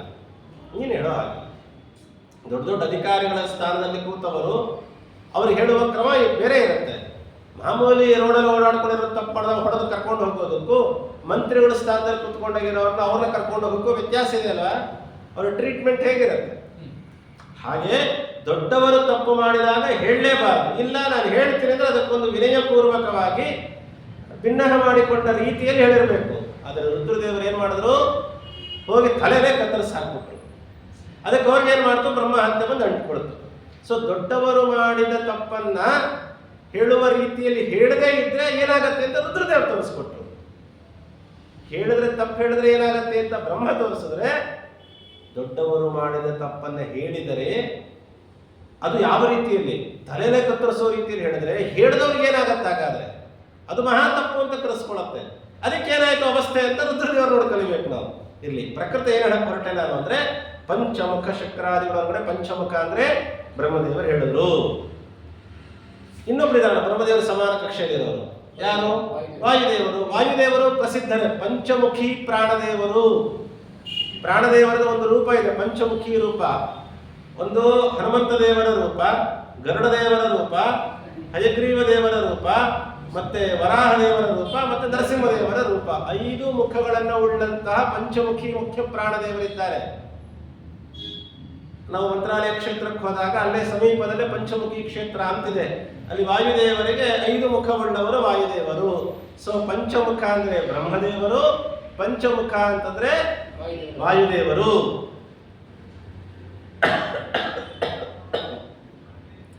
ಆ ಪಂಚಮುಖ ಅಂತ ಹೇಳೋದ್ರಿಂದ ಬ್ರಹ್ಮದೇವರು ವಾಯುದೇವರು ಹೇಗೆ ಭಗವಂತನಿಗೆ ಕಿಂಕರರು ಅಂತ ಸಿದ್ಧವಾಯಿತು, ಗಂಡನೇ ಕಿಂಕರರು ಅಂತ ಆದಮೇಲೆ ಅವರವರ ಪತ್ನಿಯರು ಸತೇವ ಕಿಂಕರರಾಗಿ ಆಗ್ತಾರೆ. ಇಲ್ಲಿ ಶಕ್ರಾದಿಗಳು ಅನ್ನೋ ಕಡೆ ಅವರ ಹೆಂಡತಿಯರ ಹೆಸರಲ್ಲೇ ಹೇಳ್ಕೊಂಡು ಕೊಡ್ಲಿಲ್ಲ. ಅಲ್ಲಿ ಶಕ್ರ ಆದಿ ಶಬ್ದದಿಂದ ಎಲ್ಲರನ್ನ ಹೇಗೆ ಇಟ್ಕೊಳ್ಬೇಕು, ಬ್ರಹ್ಮದೇವರೇ ಭಗವಂತನಿಗೆ ಕಿಂಕರರು ಅಂದಮೇಲೆ ಬ್ರಹ್ಮನ ಹೆಂಡತಿ ಬ್ರಹ್ಮದೇವರಿಗೆ ಕಿಂಕರಳಾಗಿರ್ತಾಳೆ, ಸತೇವ ನಾರಾಯಣನಿಗೂ ಕಿಂಕರಳೆ. ವಾಯುದೇವರು ದೇವರಿಗೆ ಕಿಂಕರರು ಅಂದಮೇಲೆ ವಾಯುದೇವರ ಹೆಂಡತಿ ಭಾರತೀ ದೇವಿಯು ಕೂಡ ಭಗವಂತನಿಗೆ ಕಿಂಕರರು. ಸೊ ಪಂಚಮುಖ ಅಂದ್ರೆ ಬ್ರಹ್ಮದೇವರು, ವಾಯುದೇವರು ಮತ್ತೆ ರುದ್ರದೇವರು. ರುದ್ರದೇವರು ಹೇಳೋದಂದ್ರೆ ಗರುಡಶೇಷರು ಸಮಾನ ಕಕ್ಷೆಯವರು ಹೇಳಿದ್ರು ಅಂತಾನೆ ಅರ್ಥ. ಸೊ ಅವರವರು ಹೇಳಿದಾಗ ಅವರವರ ಪತ್ನಿಯರು ಕೂಡ ನಾರಾಯಣ ದೇವರಿಗೆ ಕಿಂಕರ, ಭಗವಂತನಿಗೆ ಕಿಂಕರರಾಗಿದ್ದಾರೆ ಅನ್ನೋ ಅಭಿಪ್ರಾಯದಿಂದ ಪಂಚಮುಖ ಅನ್ನುವ ಶಬ್ದದಿಂದ ಎಲ್ಲರೂ ಕೂಡ ಅಲ್ಲಿ ಎಲ್ಲರಿಗೂ ಗ್ರಹಣ ಮಾಡಬೇಕು ಅನ್ನೋ ದಾಸರು ರುದ್ರದೇವರು ಅನ್ನೋದನ್ನ ಪಂಚಮುಖ ಅನ್ನುವ ಶಬ್ದ ಇಟ್ಟಿದ್ದಾರೆ ಅಲ್ವಾ. ಬೇರೆ ಶಬ್ದವನ್ನ ಇಟ್ಟು ಜೊತೆಗೆ ಶಕ್ರಾದಿಗಳು ಭವಶಕ್ರಾದಿಗಳು ಅಂತ ಹೇಳಬಹುದಿತ್ತು. ಹಿಂದೆ ಅನೇಕ ಕಡೆ ಭವ ಅನ್ನುವ ಶಬ್ದವನ್ನು ಇಟ್ಟಿದ್ದಾರೆ. ರುದ್ರದೇವರು ಹೇಳ್ಬೇಕಾದ್ರೆ ಇಲ್ಲಿ ಹೇಳ್ಬೇಕಾದ್ರೆ ಪಂಚಮುಖ ಶಕ್ರಾದಿಗಳು ಕಿಂಕರರು ಶ್ರೀಹರಿಗೆ. ಇದರಿಂದ ಎಲ್ಲಾರ್ದಾಯಿತು. ಆದರೆ ಒಬ್ಬರನ್ನ ಹೇಳದಂಗೆ ಆಗಲಿಲ್ಲ. ಯಾರು? ಲಕ್ಷ್ಮೀ ದೇವಿ. ಮಹಾಲಕ್ಷ್ಮೀ ದೇವಿಯರು ಕಿಂಕರರು ಅಂತ ಹೇಳಿ ಕಿಂಕರರು ಅಂತ ಎಲ್ಲಿ ಹೇಳಿದ್ರಲ್ಲಿ ಅಂತ ಕೇಳಿದ್ರೆ ನೋಡಿ, ಪಂಚಮುಖ ಶಕ್ರಾದಿಗಳು ಕಿಂಕರರು ಶ್ರೀ ಹರಿಗೆ. ಶ್ರೀ ಶಬ್ದದಿಂದ ಲಕ್ಷ್ಮೀ ದೇವಿ, ಅದನ್ನು ಹೀಗೆ ಅನ್ವಯ ಮಾಡ್ಕೊಳ್ಬೇಕು. ಪಂಚಮುಖ ಶಕ್ರಾದಿಗಳು ಶ್ರೀ, ಕಿಂಕರರು ಹರಿಗೆ. ಶ್ರೀ ಅಂದ್ರೆ ಲಕ್ಷ್ಮೀ ದೇವಿಯೂ ಕೂಡ ಹರಿಗೆ ಕಿಂಕರರು. ಲಕ್ಷ್ಮೀ ದೇವಿನ ಯಾಕೆ ಕಡೆಯಲ್ಲಿ ಹೇಳ್ಬಿಟ್ರೆ ಹಾಗಾದ್ರೆ? ಪ್ರಾರಂಭದಲ್ಲಿ ಹೇಳಬೇಕಲ್ವಾ? ಪ್ರಾರಂಭದಲ್ಲಿ ಹೇಳಬೇಕು. ಹರಿಗೆ ಅನ್ನೋದು ಭಗವಂತನಿಗೆ, ಶ್ರೀ ಅಂದ್ರೆ ಲಕ್ಷ್ಮೀ ದೇವಿ. ಹೀಗೆ ನಾವು ಪದಚ್ಛೇದ ಮಾಡ್ಕೊಳ್ಬೇಕು, ಅದನ್ನು ಅನ್ವಯ ಮಾಡ್ಕೊಳ್ಬೇಕು. ಪಂಚಮುಖ ಶಕ್ರಾದಿಗಳು ಶ್ರೀ, ಹರಿಗೆ ಕಿಂಕರರು. ಯಾಕೆ ಹೀಗೆ ಮಾಡಿದ್ರು ಅಂದ್ರೆ ಇದು ಅವರ ಸ್ವಂತದ ಶೈಲಿ ಅಲ್ಲ. ಇದು ಜಗನ್ನಾಥ ದಾಸರದು, ಇದು ಮಧ್ವಾಚಾರ್ಯರ ಶೈಲಿ ಅಂತ. ಯಾಕೆ? ಯಸ್ಮಾತ್ ಬ್ರಹ್ಮೇಂದ್ರ ರುದ್ರಾದಿ ದೇವತಾನ ಶ್ರೀಯೋಪಿಚ. ಕಡೆ ಲಕ್ಷ್ಮೀ ದೇವಿನ ಹೇಳಿದ್ದಾರೆ ಶ್ರೀಮದಾಚಾರ್ಯರು. ಬ್ರಹ್ಮ ಯಸ್ಮಾತ್ ಬ್ರಹ್ಮೇಂದ್ರ ರುದ್ರಾದಿ ಬ್ರಹ್ಮ ಇಂದ್ರ ರುದ್ರಾದಿ ದೇವತೆಗಳು ಶ್ರೇಯೋಪಿಚ ಲಕ್ಷ್ಮೀದೇವಿಗೂ ಕೂಡ ಭಗವಂತ ಜ್ಞಾನಸ್ಫೂರ್ತಿಯಾಗಿದ್ದಾನೆ. ಹೇಗೋ ಅದೇ ಅನುಸಂಧಾನದಿಂದ ಪಂಚಮುಖ ಶಕ್ರಾದಿಗಳು ಅಂದ್ರೆ ಬ್ರಹ್ಮದೇವರು, ವಾಯುದೇವರು, ಅವರವರ ಪತ್ನಿಯರು, ಗರುಡಶೇಷ ರುದ್ರಾದಿಗಳು, ಇಂದ್ರಾದಿಗಳು, ಜೊತೆಯಲ್ಲಿ ಲಕ್ಷ್ಮೀದೇವಿಯೂ ಕೂಡ ಹರಿಗೆ ಕಿಂಕರರು. ಎಷ್ಟು ಸುಂದರವಾಗಿ ಚಿಂತನೆಯನ್ನು ಕೊಡ್ತಾರೆ. ಹಾಗಾಗಿ ಇವರೆಲ್ಲರೂ ಭಗವಂತನಿಗೆ ಕಿಂಕರರು ಅಂತ ಹೇಳೋದ್ರಿಂದ ಏನು ಏನು ಸಿದ್ಧ ಆಯ್ತಲ್ಲಿ? ಭಗವಂತ ಸರ್ವೋತ್ತಮ. ಕಿಂಕರರು ಅಂದ್ರೆ ಏನು? ದಾಸರು, ದಾಸತ್ವದಿಂದ ಅಂದ್ರೆ ಭಗವಂತನ ಸೇವೆಯನ್ನ ಮಾಡುವಂತ ರಾಜಭೃತ್ಯರು ಬರೆದಿರ್ತಾರಲ್ಲ ಹಾಗೆ. ಇದು ಒಂದು ಅನುಸಂಧಾನ. ಇನ್ನೊಂದು ಅನುಸಂಧಾನ ಚೆನ್ನಾಗಿ ಕೊಡ್ತಾರೆ. ಬಿಂಬ ಕ್ರಿಯೆಯೈವ ಕ್ರಿಯಾವಾನ್. ಬಿಂಬ ಪ್ರತಿಬಿಂಬದ ಆ ಭಾವವನ್ನು ತುಂಬುತ್ತೆ. ಬಿಂಬ ಪ್ರತಿಬಿಂಬ ಭಾವರೂಪವಾದ ಕಿಂಕರತ್ವ ಎಲ್ಲರಲ್ಲಿದೆ. ನಾವು ಕೂಡ ಭಗವಂತನ ಕಿಂಕರರು. ಯಾಕೆ? ನಾವೇನು ಭಗವಂತನ ಕೂಡಿಸ್ಕೊಂಡು ನೇರವಾಗಿ ಭಗವಂತನ ಸೇವೆ ಮಾಡಿ ಅವ್ರ ಮನೆ ಕೆಲಸ ಮಾಡಿ ಕಸ ಗುಡಿಸಿ ನೆಲ ಒರೆಸಿ ಅಲ್ಲೆಲ್ಲ ನೇರವಾಗಿ ಮಾಡುವ ಯೋಗ್ಯತೆ ನಮ್ಮಲ್ಲಿಲ್ಲ. ನಮ್ಮ ಮನೆಯಲ್ಲಿ, ದೇವರ ಮನೆಯಲ್ಲಿ ನಾವು ಭಗವಂತನನ್ನ ಈಶಾ, ನಾವು ದಾಸರು ಅಂತ ತಿಳಿಯೋದು ಮಾಡೋದು ಒಂದು ಎಷ್ಟು ಮುಖ್ಯವೋ ಅದು ಹೇಗೆ ಕಿಂಕರತ್ವ ಅನ್ನೋದು, ಅದೇ ರೀತಿಯಲ್ಲಿ ಭಗವಂತ ಬಿಂಬರೂಪಿಯಾಗಿದ್ದಾನೆ. ನಾವೆಲ್ಲರೂ ಭಗವಂತನ ಪ್ರತಿಬಿಂಬರು ಅಂತ ಮಾಡುವ ಅನುಸಂಧಾನವೇ ಕಿಂಕರತ್ವ. ಸುಂದರವಾಗಿ ಹೇಳ್ತಾರೆ. ಇದರಿಂದ ನಾವು ಭಗವಂತ ಬೇರೆ, ಬರೇ ಬೇರೆ ಅಲ್ಲ, ಅವನು ಈಶ, ನಾನು ಅವನ ದಾಸ. ನಾವು ನೀವು ಬೇರೆ. ಅರೆ ನೀವು ಈಶ ನಾನು ದಾಸ ಅಂತ ನಿಯಮ ಇಲ್ಲ. ಹಾಗೆ ನಾವು ಪರಮಾತ್ಮ ಬೇರೆ, ಅವನು ಈಶ ನಾವು ದಾಸರು ಅಂತ ಯಾಕೆ ಆಗ್ಬೇಕು ಅನ್ಕೊಳ್ಬೇಡ್ರಿ. ಕಿಂಕರತ್ವ ಅಂದ್ರೆ ಬಿಂಬ ಪ್ರತಿಬಿಂಬರಾದ ನನಗೂ ಮತ್ತು ಭಗವಂತನಿಗೂ ಈ ರೀತಿಯಾದ ಕಿಂಕರತ್ವ ಇದೆ ಅನ್ನೋದನ್ನು ನಾವು, ಬಿಂಬ ಅಂದ್ರೆ ಉತ್ತಮ, ಪ್ರತಿಬಿಂಬ ಅಂದ್ರೆ ಅವನ ದಾಸರು ಅಂತ ಅರ್ಥ, ಅವರಿಗಿಂತಲೂ ಅವರರು ಅಂತ ಅರ್ಥ. ಹೇಗೋ ಅದಕ್ಕೆ ಕಿಂಕರರು ಅಂದ್ರೆ ಕೇವಲ ಸೇವೆ ಮಾಡುವವರು, ಅವನ ಕೆಲಸ ಹೇಳಿದ್ದನ್ನು ಮಾಡುವವರು ಅಷ್ಟೇ ಅಂತ ತಿಳ್ಕೊಳ್ಬೇಡಿ. ಆ ಅನುಸಂಧಾನ ಒಂದೇ ಅಲ್ಲ, ಬಿಂಬ ಪ್ರತಿಬಿಂಬ ಭಾವರೂಪವಾದಂತಹ ಕಿಂಕರತ್ವ. ಅದನ್ನ ಇಲ್ಲಿ ದಾಸರು ಪಂಚಮುಖ ಶಕ್ರಾದಿಗಳು ಕಿಂಕರರು ಶ್ರೀಹರಿಗೆ. ಇದಾದ ಮೇಲೆ ಪಂಚವಿಂಶತಿ ತತ್ವ ತರತಮ. ಪಂಚವಿಂಶತಿ ತತ್ವ ಅಂದ್ರೆ 25 ತತ್ವಗಳು ಅಂತ ಹೇಳ್ತಾ ಇದ್ದಾರೆ. 25 ತತ್ವಗಳು. ಆಮೇಲೆ ಅದರಲ್ಲಿ ತರತಮ, ಅದರಲ್ಲಿ ತಾರತಮ್ಯ ಅಂತ ಹೇಳ್ತಾ ಇದ್ದಾರೆ. ಆಚಾರ್ಯರು ಹೇಳಿದ್ರಲ್ಲಿ ಹರಿ ಸರ್ವೋತ್ತಮ, ವಾಯುದೇವರು ಜೀವೋತ್ತಮರು, ಪಂಚಭೇದ ತಾರತಮ್ಯ ಜಗತ್ತು ಸತ್ಯ. ಅದರಲ್ಲಿ ತಾರತಮ್ಯದ ಬಗ್ಗೆ ಹೇಳ್ತಾ ಇದ್ದಾರೆ. ಈ ತಾರತಮ್ಯ ಅನ್ನುವಂತಹದ್ದು ಆಚಾರ್ಯರು ನಿರೂಪಣೆ ಮಾಡಿದಂತಹ ಸಿದ್ಧಾಂತದ ವಿಚಾರದಲ್ಲಿ ಬಹಳ ಅದ್ಭುತವಾದ, ಬಹಳ ಅಪರೂಪವಾದ ಅನುಸಂಧಾನದ ವಿಚಾರ. ಈ ತಾರತಮ್ಯ ಅನ್ನುವಂತಹದ್ದು ಮಧ್ವ ಸಿದ್ಧಾಂತದಲ್ಲಿ ಬಿಟ್ಟರೆ ಬಹಳ ವಿಶಿಷ್ಟವಾದ ಪ್ರಮೇಯ ಇದು. ಇನ್ಯಾವ ಸಿದ್ಧಾಂತ, ಇನ್ಯಾವ ಭಾಷ್ಯಕಾರರಾಗಿರಲಿ, ಇನ್ಯಾವ ಮತಗಳಲ್ಲಾಗಲಿ ಈ ತಾರತಮ್ಯದ ಬಗ್ಗೆ ಹೇಳಲಿಕ್ಕೆ ಸಾಧ್ಯನೇ ಇಲ್ಲ. ಹೇಳುವ ಪ್ರಸಕ್ತಿಯೇ ಬರಲಿಕ್ಕೆ ನಾನು ಬ್ರಹ್ಮ ಒಂದೇ ಅಂತ ಹೇಳಿದ್ರೆ ತಾರತಮ್ಯ ಹೇಗೆ ಬರುತ್ತೆ? ಅಲ್ಲಿ ಪ್ರಸಕ್ತಿಯೇ ಇಲ್ಲ. ಇನ್ನ ಇಲ್ಲಿ ಮಾತ್ರ ಬೇರೆ, ಮೇಲೆ ಹೋದ್ಮೇಲೆ ಒಂದೇ, ಅಲ್ಲೂ ಪ್ರಸಕ್ತಿಯೇ ಇಲ್ಲ. ಹಾಗಾಗಿ ತಾರತಮ್ಯ ಅನ್ನುವಂಥ ವಿಶಿಷ್ಟ ಪ್ರಮೇಯವನ್ನು ಸೂಚನೆ ಮಾಡಿದ್ದು ಇದು ಆಚಾರ್ಯರು ಮಾತ್ರ. ಇದು ಆಚಾರ್ಯರು ಹೊಸದಾಗಿ ಸೃಷ್ಟಿ ಮಾಡಿದ್ದು ಅಂತ ತಿಳಿಬೇಡ್ರಿ. ಇದು ವೇದ ಪ್ರಸಿದ್ಧವಾದದ್ದು ಅಂತ ಹೇಳ್ತಾ ಇದ್ದಾರೆ. ವೇದ ಪ್ರಸಿದ್ಧವಾದದ್ದು ಅಂತ ಹೇಳ್ತಾ ಇದ್ದಾರೆ. ಇದನ್ನ ನಾವು ವೇದಗಳಲ್ಲೂ ಕಾಣಬಹುದು. ಅದನ್ನು ನಮಗೆ ವ್ಯಾಸರೂ ರಚನೆ ಮಾಡಿಕೊಟ್ಟಿದ್ದಾರೆ. ಅದನ್ನು ನಮಗೆ ಶ್ರೀಮದ್ ಆಚಾರ್ಯರು ಕೂಡ ತಮ್ಮ ಸಮಮೂಲದಲ್ಲಿ ತಿಳಿಸಿಕೊಟ್ಟಿದ್ದಾರೆ. ಪುರುಷೋ ಅವ್ಯಕ್ತಂಚ ಮಹಾನ್ ಅಹಂಕಾರೋ ಮನಸ್ತಥ ದಶೇಂದ್ರಿಯಾಣಿ ಶಬ್ದಾದ್ಯ ಭೂತೇತಾಹ ಪಂಚವಿಂಶತಿ. ಆದ್ರೆ ನಮಗೆ ತತ್ವಗಳು ಎಷ್ಟು ಅಂತ ಹೇಳಿ 24 ಹೇಳ್ತೇವೆ ನಾವು. 24 ತತ್ವಗಳು ಅಂತ ಹೇಳ್ತಿರ್ತೀವಿ. ಯಾವ 24 ತತ್ವಗಳು? ಪಂಚ ಜ್ಞಾನೇಂದ್ರಿಯ, ಪಂಚ ಕರ್ಮೇಂದ್ರಿಯ, ಪಂಚಭೂತಗಳು, ಪಂಚ ತನ್ಮಾತ್ರಗಳು 20 ಆಯ್ತು. ಅದಾದ ಮೇಲೆ ಅವ್ಯಕ್ತ ತತ್ವ, ಆಮೇಲೆ ಮಹತ್ತತ್ವ, ಅಹಂಕಾರ ತತ್ವ, ಮನಸ್ತತ್ವ ಅಲ್ವಾ? ಮನಸ್ತತ್ವ. ಅವ್ಯಕ್ತ ತತ್ವಕ್ಕೆ ಮಹಾಲಕ್ಷ್ಮೀ ದೇವಿಯರು, ಅವಾಂತರವಾಗಿ ಸರಸ್ವತಿ ಭಾರತೀಯರು ಅಭಿಮಾನಿಗಳು.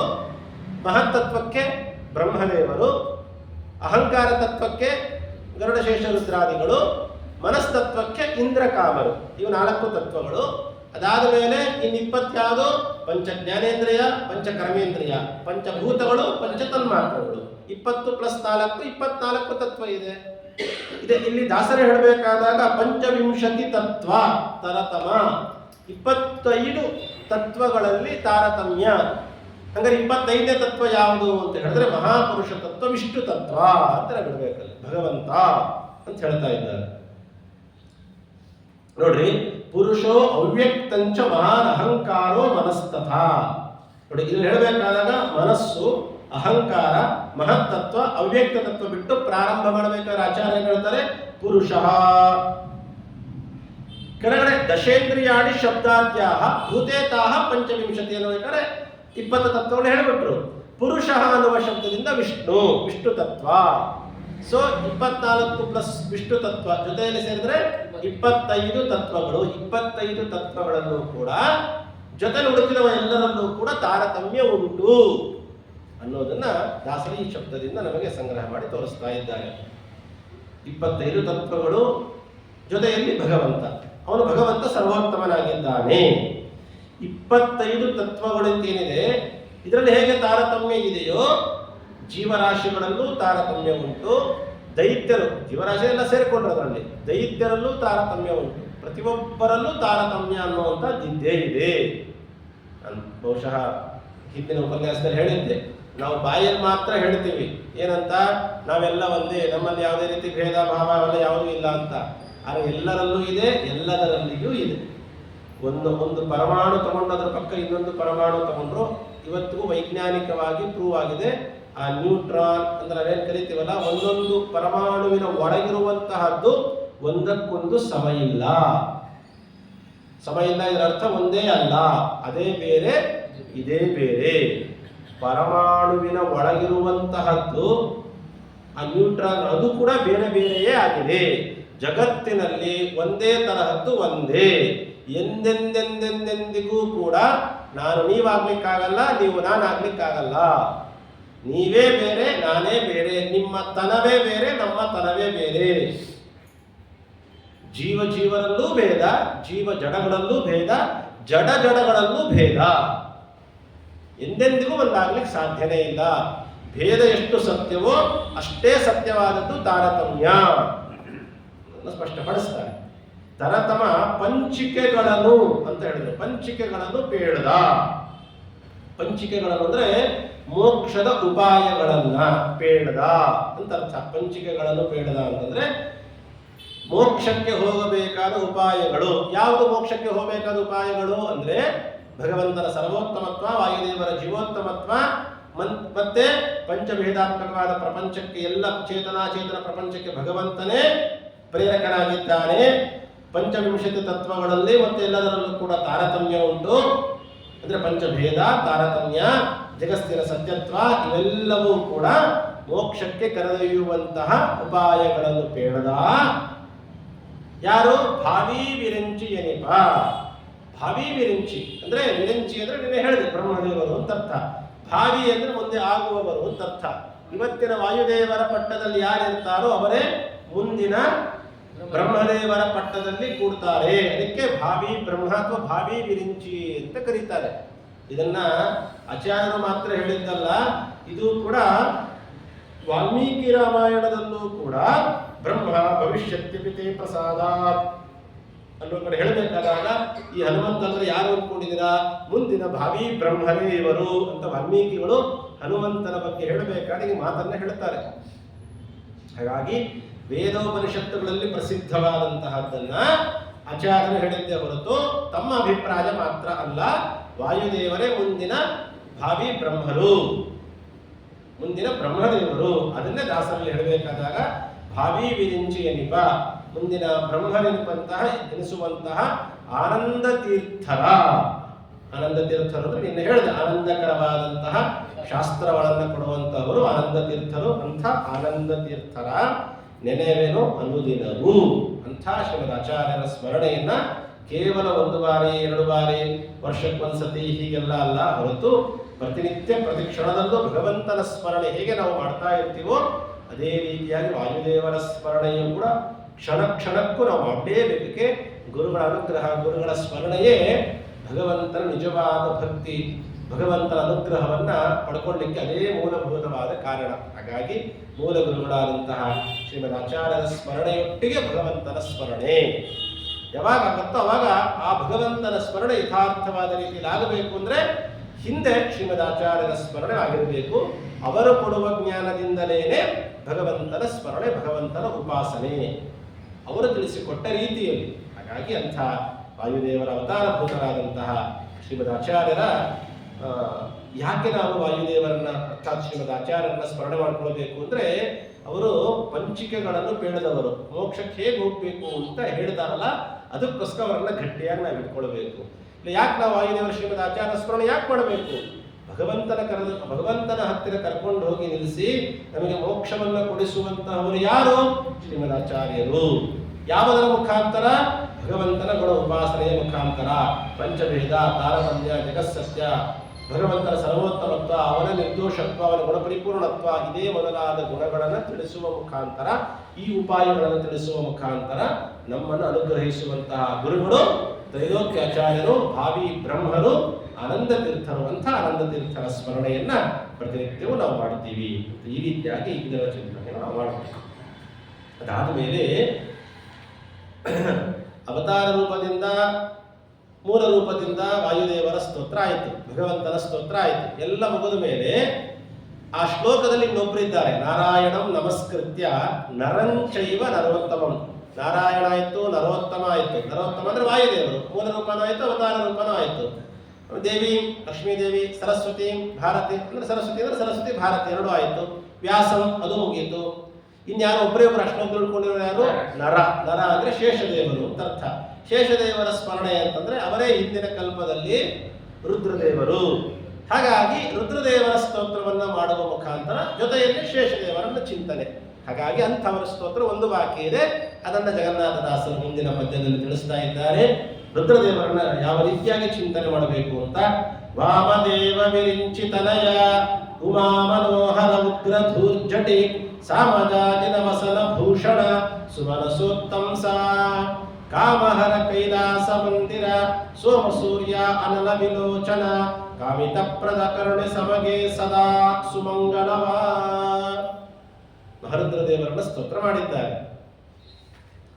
ಇದರ ಮುಖಾಂತರ ಅರ್ಥಾತ್ ಶೇಷದೇವರ ಸ್ತೋತ್ರ ಅಂದ್ರೆ ರುದ್ರದೇವರ ಸ್ತೋತ್ರ, ರುದ್ರದೇವರ ಸ್ತೋತ್ರ ಅಂದ್ರೆ ಶೇಷದೇವರ ಸ್ತೋತ್ರ. ಅವರ ಒಂದೇ ಕಕ್ಷೆಯಲ್ಲಿದ್ದಾಗ ಜೊತೆಯಲ್ಲಿ ಅವರು ಮುಂದಿನ ಶೇಷದೇವರೇ ಈಗಿನ ರುದ್ರದೇವರು. ಹಾಗಾಗಿ ಅವರನ್ನ ವಿಶೇಷವಾಗಿ ಸ್ತೋತ್ರ ಮಾಡಿದ್ದಾರೆ. ಯಾಕೆ ಅಂದ್ರೆ ಈ ಗರುಡಶೇಷ ರುದ್ರಾದಿಗಳ ಸ್ತೋತ್ರ ಯಾಕೆ ಮಾಡಬೇಕು ಅಂದ್ರೆ ಇವರನ್ನ ಆಚಾರ್ಯ ನಿರ್ಣಯದಲ್ಲಿ ಉಪಸಾಧಕರು ಅಂತ ಕರೆದಿದ್ದಾರೆ. ನಮ್ಮ ಕೈಯಲ್ಲಿ ಮೋಕ್ಷಕ್ಕೆ ಹೋಗಬೇಕಾದ ಸಾಧನೆ ಮಾಡಿಸುವವರು ಯಾರು ಅಂದ್ರೆ ಪ್ರಧಾನವಾಗಿ ಸಾಧಕರು ಯಾರು ಅಂದ್ರೆ ವಾಯುದೇವರು. ಅವರೇ ನಮ್ಮೊಳಗೆ ಇದ್ದು ಸಾಧನೆಯನ್ನು ಮಾಡಿಸುವವರು. ಅವರು ಪ್ರಧಾನ ಸಾಧಕರು, ಭಗವತ್ ಕಾರ್ಯ ಸಾಧಕ. ವಾಯುದೇವರು ಹೇಗೋ ಗರುಡಶೇಷ ರುದ್ರಾದಿಗಳನ್ನ ಉಪಸಾಧಕರು ಅಂತ ಕರೀತಾರೆ. ಶೇಷದೇವರ, ಗರುಡದೇವರ, ರುದ್ರದೇವರ ಅನುಗ್ರಹ ಇಲ್ಲದೆ ಮೋಕ್ಷಕ್ಕೆ ನಾವು ಹೋಗಲಿಕ್ಕೆ ಸಾಧ್ಯನೇ ಇಲ್ಲ. ಮೋಕ್ಷಕ್ಕೆ ಹೋಗಬೇಕಾದ ಸಾಧನೆಯನ್ನ ಮಾಡಿಸುವಂತವರು ಯಾರು ಅಂದ್ರೆ ಇವರು ಮೂರು ಜನನೇ. ಅದಕ್ಕಾಗಿ ಅವರ ಸ್ತೋತ್ರವನ್ನ ನಿಯಮೇನ ನಾವು ಪ್ರತಿನಿತ್ಯ ಮಾಡಲೇಬೇಕು. ಪ್ರತಿನಿತ್ಯ ಇವರ ಸ್ಮರಣೆ ನಾವು ಮಾಡಲಿಕ್ಕೇ ಬೇಕು. ಈಗ ಮೋಕ್ಷಕ್ಕೆ ಕರೆದೊಯ್ಯೋರು ಇವರೆಲ್ಲರೂ ಕೂಡ. ಉಳಿಕಿದ ಅದಾದ ಮೇಲೆ ಮುಂದೆ ಬರುವಂಥವ್ರನ್ನೆಲ್ಲರೂ ನಾವು ಆದಿ ಶಬ್ದದಿಂದ ಇಟ್ಕೊಂಡು ಸಮಸ್ತ ದೇವತಾಭ್ಯೋ ನಮಃ ಹಾಕೊಂಡ್ರೆ ಆಗೋಗತ್ತೆ. ಆದರೆ ರುದ್ರದೇವರ ತನಕ ಪ್ರತ್ಯೇಕವಾಗಿ ಅವರ ಸ್ತೋತ್ರ, ಅವರ ಸ್ಮರಣೆ, ಅವರ ಗುಣಚಿಂತನೆಯನ್ನು ಮಾಡಿ ಇವರೆಲ್ಲ ಚಿಂತನೆ ಮಾಡ್ತಾರೆ. ಆಮೇಲೆ ಭಗವಂತನ ಚಿಂತನೆ ಮಾಡಬೇಕಾದ ಅತ್ಯವಶ್ಯಕವಾದದ್ದು ಅನ್ನೋದನ್ನ ತಿಳಿಸೋದಕ್ಕಾಗಿ ದಾಸರೂ ಕೂಡ ಇಲ್ಲಿ ವಾಯುದೇವರದು ಅವರ ಅವತಾರ ಭೂತರಾದ ಶ್ರೀಮದ್ ಆಚಾರ್ಯರದ್ದು ಹೇಳಿ ಸಮಸ್ತ ದೇವತೆಗಳು, ಸಮಸ್ತ ಗುರುಗಳು ಅಂತ ಹೋಗಲಿಲ್ಲ. ಪ್ರತ್ಯೇಕವಾಗಿ ರುದ್ರದೇವರ ಸ್ತೋತ್ರವನ್ನ ಮಾಡಿದರು. ಇದರ ಅರ್ಥ ಉಪಸಾಧಕರಾದ ಕಾರಣ ಅವರನ್ನು ಪ್ರತ್ಯೇಕ ಇದರ ಅರ್ಥ ಅವರಂತರಲ್ಲಿ ಭಗವಂತ, ಅವರ ಸ್ತೋತ್ರವು ವಿಹಿತವಾದದ್ದು ಅನ್ನೋದನ್ನ ತೋರಿಸಿಕೊಟ್ಟವರು ವ್ಯಾಸರೇ. ನಾರಾಯಣ ನಮಸ್ಕೃತ್ಯ ನರಂಚೈವ, ನರ ಶಬ್ದವನ್ನಲ್ಲಿಟ್ರು. ಹಾಗಾಗಿ ಅವರು ಉಪಸಾಧಕರು. ಸಕಲ ವೇದಗಳಿಗೆ ಅಭಿಮಾನಿಗಳಾದವರು. ನಮಗೆ ವೇದದ ಅರ್ಥ ಆಗಬೇಕು, ಅದರ ಅನುಗ್ರಹ ಆಗಬೇಕು ಅಂದರೆ ಗರುಡದೇವರು ಅನುಗ್ರಹ ಆಗಬೇಕು. ಹಾಗೆ ಸಕಲ ಸಚ್ಚಾಸ್ತ್ರಗಳಿಗೆ ಅಭಿಮಾನಿಗಳು, ಪೌರುಷೇಯ ಗ್ರಂಥಗಳಿಗೆಲ್ಲ ಅಭಿಮಾನಿಗಳು ಯಾರಂದ್ರೆ ಶೇಷದೇವರು. ಅಪೌರುಷೇಯವಾದ ವೇದಗಳಿಗೆ ಅಭಿಮಾನಿಗಳು ಗರುಡದೇವರು, ಪೌರುಷೇಯ ಗ್ರಂಥಗಳಿಗೆಲ್ಲ ಅಭಿಮಾನಿಗಳು ಶೇಷದೇವರು. ಪೌರುಷೇಯ ಗ್ರಂಥಗಳ ಸಹಾಯವಿಲ್ಲದೆ ನಾವು ಮುಕ್ತಿಯನ್ನು ಪಡೀಲಿಕ್ಕೆ ಸಾಧ್ಯ ಇಲ್ಲ. ಅದರ ಸಚ್ಚಾಸ್ತ್ರಗಳ ಶ್ರವಣ, ಅಧ್ಯಯನ, ಅಧ್ಯಾಪನ, ಚಿಂತನೆ ಇವೆಲ್ಲ ಆಗಬೇಕು ಅಂದರೆ ಶೇಷದೇವರು ಜೊತೆಯಲ್ಲಿ ರುದ್ರದೇವರ ಅನುಗ್ರಹ ಆಗಲಿಕ್ಕೇ ಬೇಕು ಅನ್ನೋದನ್ನು ಸೂಚನೆ ಮಾಡುವುದಕ್ಕಾಗಿಯೂ ಕೂಡ ರುದ್ರದೇವರ ಸ್ತೋತ್ರ ಯಾಕೆ ಮಾಡಿದ್ದಾರೆ ನಾನು ಹೇಳಕೊಟ್ಟಿತ್ತು. ಇನ್ನು ಈ ಪದ್ಯದ ಇನ್ನೊಂದು ಬಹಳ ಸುಂದರವಾದ ಕಲ್ಪನೆ ಇನ್ನೊಂದೇನು ಗೊತ್ತಾ? ರುದ್ರರು ಅಂದ್ರೆ ಎಷ್ಟು ಜನ ರುದ್ರರು ಪ್ರಸಿದ್ಧರೇನ್ರಿ? ಏಕಾದಶ ರುದ್ರರು ಅಲ್ವಾ? ನವಗ್ರಹಗಳು, ಅಷ್ಟವಸುಗಳು, ದ್ವಾದಶ ಆದಿತ್ಯರು ಹೀಗೆಲ್ಲ ಹೇಳ್ತಿರ್ತೀವಿ ನಾವು. ಹಾಗೆ ರುದ್ರರು ಅಂತಷ್ಟು ಎಷ್ಟು ಜನ? ಏಕಾದಶ ರುದ್ರರು. ಅದರಲ್ಲಿ ಒಬ್ಬರು ಮಹಾರುದ್ರದೇವರು ಬಹಳ ಪ್ರಧಾನ, ಉಳಿಕಿದವರ ಕಕ್ಷೆ ಎಲ್ಲ ಬೇರೆ. ಇವರ ಮಹಾರುದ್ರದೇವರ ಕಕ್ಷೆ ಭಗವಂತ, ಲಕ್ಷ್ಮೀದೇವಿಯರು, ಅದಾದ್ಮೇಲೆ ಬ್ರಹ್ಮವಾಯುಗಳು, ಸರಸ್ವತಿ ಭಾರತೀಯರು, ಅದಾದ ಕೂಡಲೇ ಗರುಡಶೇಷ ರುದ್ರರು 5ನೇ ಕಕ್ಷೆಯಲ್ಲಿ ಬರುವಂತಹವರು. ಈ ಏಕಾದಶ ರುದ್ರರು 11 ಜನ ರುದ್ರರು ಪ್ರಸಿದ್ಧರು ಅನ್ನೋದನ್ನ ದಾಸರು ಎಷ್ಟು ಚೆನ್ನಾಗಿ ಸೂಚನೆ ಮಾಡಿದ್ದಾರೆ. ಈ ಪದ್ಯದಲ್ಲಿ ಏನು ಹೇಳಿಕೊಂಡಿದ್ದಾರೆ ಗೊತ್ತಾ? ಕೇವಲ ರುದ್ರದೇವರ ಹೆಸರುಗಳು ಮಾತ್ರ ಹೇಳಿದ್ದಾರೆ, ಇನ್ನೇನು ಇಲ್ಲ ಇದರಲ್ಲಿ. ವಾಮದೇವ, ವಿರಿಂಚಿತನಯ, ಉಮಾ ಮನೋಹರ, ಉಗ್ರ, ಧೂರ್ಜಟಿ, ಸಾಮಜ, ಜನವಸನಭೂಷಣ, ಸುಮರಸೋತ್ತಂಸ, ಕಾಮಹರ, ಕೈಲಾಸ ಮಂದಿರ, ಸೋಮ ಸೂರ್ಯ, ಅನಲ ವಿಲೋಚನ, ಕಾಮಿತಪ್ರದ, ಕೇವಲ ಅವರವರ ಹೆಸರುಗಳು. ಕರುಣ ಸಭೆಗೆ ಸದಾ ಸುಮಂಗಳವ ಅಂತ ಕೇಳ್ಕೊಂಡಿದ್ದಾರೆ. ಇದೆಲ್ಲ ಏನು ಹೆಸರುಗಳು ಹೇಳಿದ್ದಾರಲ್ಲ, ಇದು ಎಷ್ಟಿದೆ ಎಣಿಸ್ರಿ. ವಾಮದೇವ 1, ವಿರಂಚಿತನಯ, ಉಮಾ ಮನೋಹರ, ಉಗ್ರ ಧೂರ್ಜಟಿ, ಸಾಮಜಾಜಿನ ವಸನ ಭೂಷಣ, ಸುಮನಸೋತ್ತಂಸ, ಕಾಮಹರ, ಕೈಲಾಸ ಮಂದಿರ, ಸೋಮ ಸೂರ್ಯ, ಅನಲ ವಿಲೋಚನ, ಕಾಮಿತಪ್ರದ, ಒಟ್ಟು 11 ಹೆಸರುಗಳು ಬರುತ್ತೆ. ವಾಮದೇವ, ವಿರಂಚಿತನಯ, ಉಮಾ ಮನೋಹರ, ಉಗ್ರ, ಧೂರ್ಜಟಿ, ಸಾಮಜಾಜಿನ ವಸನ ಭೂಷಣ, ಸುಮನಸೋತ್ತಂಸ, ಕಾಮಹರ, ಕೈಲಾಸ ಮಂದಿರ, ಸೋಮ ಸೂರ್ಯ, ಅನಲ ವಿಲೋಚನ, ಕಾಮಿತಪ್ರದ. ಒಟ್ಟೆಷ್ಟಾಯ್ತು? 11. ಏಕಾದಶ ರುದ್ರರು ಅನ್ನೋದನ್ನ ಸೂಚನೆ ಮಾಡುವುದಕ್ಕಾಗಿಯೂ ಕೂಡ 11 ನಾಮಗಳಿಂದ ರುದ್ರದೇವರನ್ನ ಸ್ತೋತ್ರ ಮಾಡಿದ್ದಾರೆ. ಬರೀ ನಾಮಗಳನ್ನು ಮಾತ್ರ ಹೇಳೋದ್ರಿಂದ ಅಂತ ತಿಳಿಬೇಡ್ರಿ. ನಾಮಗಳನ್ನು ಹೇಳೋದ್ರಿಂದ ಅದರ ಹಿಂದಿನ ತತ್ವಗಳನ್ನ ಬಹಳ ಸುಂದರವಾಗಿ ವರ್ಣನೆ ಮಾಡ್ತಾ ಇದ್ದಾರೆ ದಾಸರು. ವಾಮದೇವ ಅಂತ ಕರೆದ್ರು ಯಾರನ್ನ? ರುದ್ರದೇವರನ್ನ. ಏನು ವಾಮದೇವ ಅಂದ್ರೆ 2 ರೀತಿಯಾದ ಚಿಂತನೆ. ವಾಮದೇವ ಅಂದ್ರೆ ವಾಮ ಅಂದ್ರೆ ಸುಂದರ ಅಂತ ಅರ್ಥ, ಬಹಳ ಸುಂದರ, ಪರಮ ಸುಂದರ ಅಂತ ಅರ್ಥ.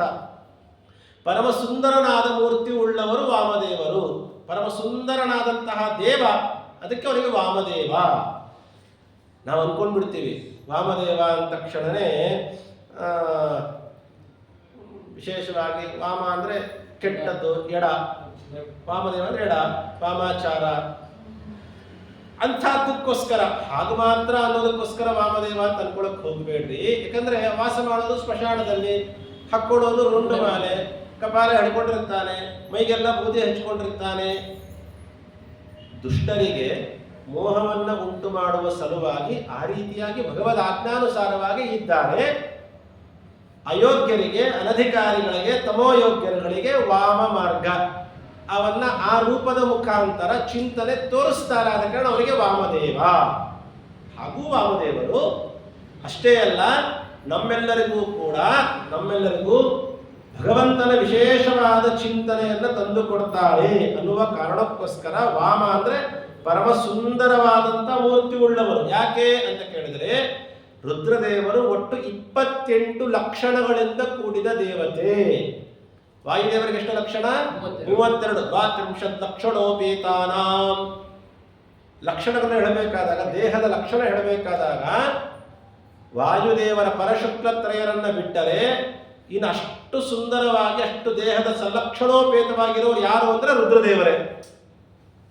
28 ಲಕ್ಷಣಗಳಿಂದ ಕೂಡಿದ ಮಹಾನುಭಾವರು. ಶ್ಯಾಮಂ ಸದಾ ವೀಕ್ಷಮಯಂಗ ಲಕ್ಷ್ಮ್ಯಾ ಸ್ತ್ರೀಣಾಂ ಮನೋಜ್ಞಂ ಋತಿರಸ್ಮಿತೇನ. ಭಾಗವತ ವರ್ಣನೆ ಮಾಡ್ತಾ ಇದ್ದಾರೆ ರುದ್ರದೇವರು ಎಷ್ಟು ಚೆನ್ನಾಗಿದ್ದಾರೆ ಅಂತ. ಪರಮ ಸುಂದರವಾದ ಮೂರ್ತಿ ಉಳ್ಳವರು, ಪರಮ ಸುಂದರರಾದವರು.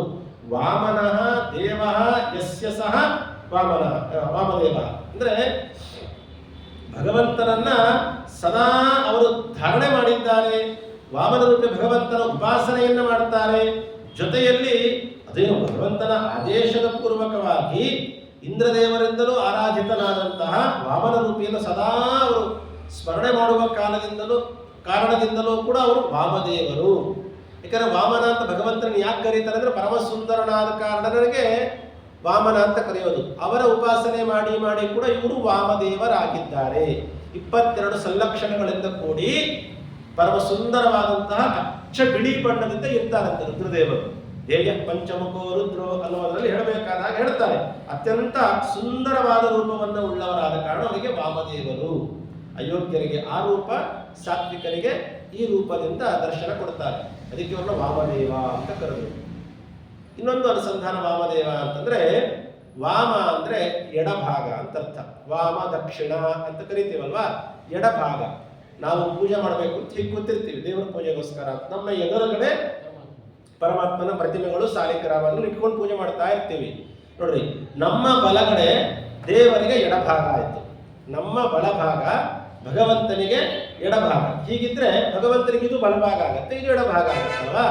ಅಂದ್ರೆ ಭಗವಂತನ ಎಡಭಾಗದಲ್ಲಿ ಸದಾ ಸನ್ನಿಹಿತರಾಗಿರ್ತಾರೆ ಯಾರು? ಮಹಾರುದ್ರದೇವರು. ಯಾಕಕ್ಕೋಸ್ಕರ ಅಂದ್ರೆ ನಾವು ದೇವರ ಮೇಲೆ ಹಿಂದಿನ ದಿನ ಏರಿಸಿದ ಪುಷ್ಪ, ತುಳಸಿ, ಗಂಧ, ಹರಿ ನಿರ್ಮಾಲ್ಯ ಇದೆಲ್ಲ ಧಾರಣೆ ಮಾಡಬೇಕು ಅಂತ ಬಂಗಾರದ ಹರಿವಾಣ ಇಟ್ಕೊಂಡು ಕಾಯ್ತಾ ಇರ್ತಾರಂತೆ.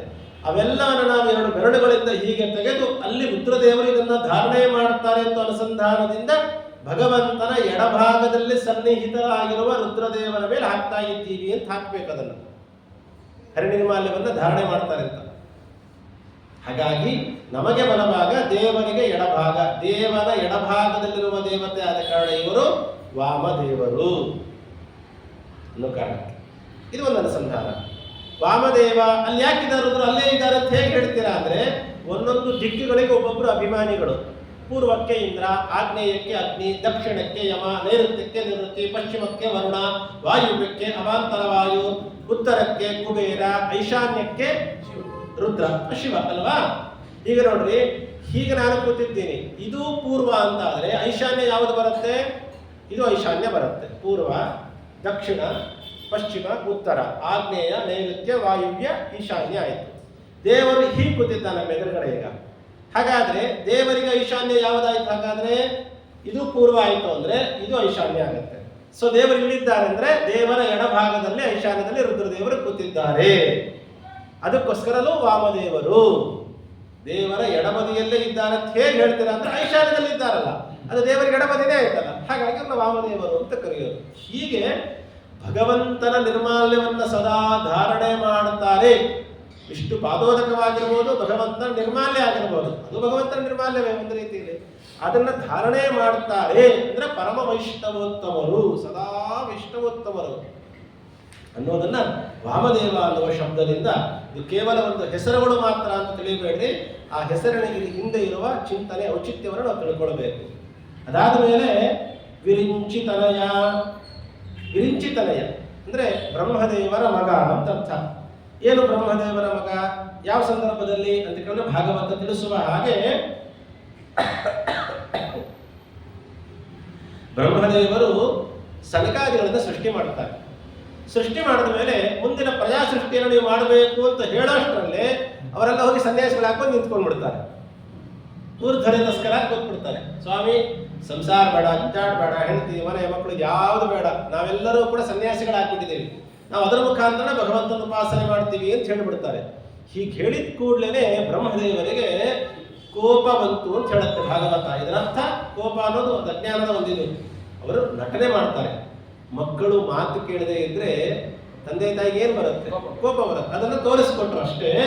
ಧಿಯಾ ನಿಗಣ್ಯಮಾಣೋಪಿ ಭ್ರುವೋರ್ ಮಧ್ಯಾತ್ ಪ್ರಜಾಪತೆ ಸದ್ಯೋ ಜಾಯತ ತನ್ಮನ್ಯು ಕುಮಾರೋ ನೀಲಲೋಹಿತ.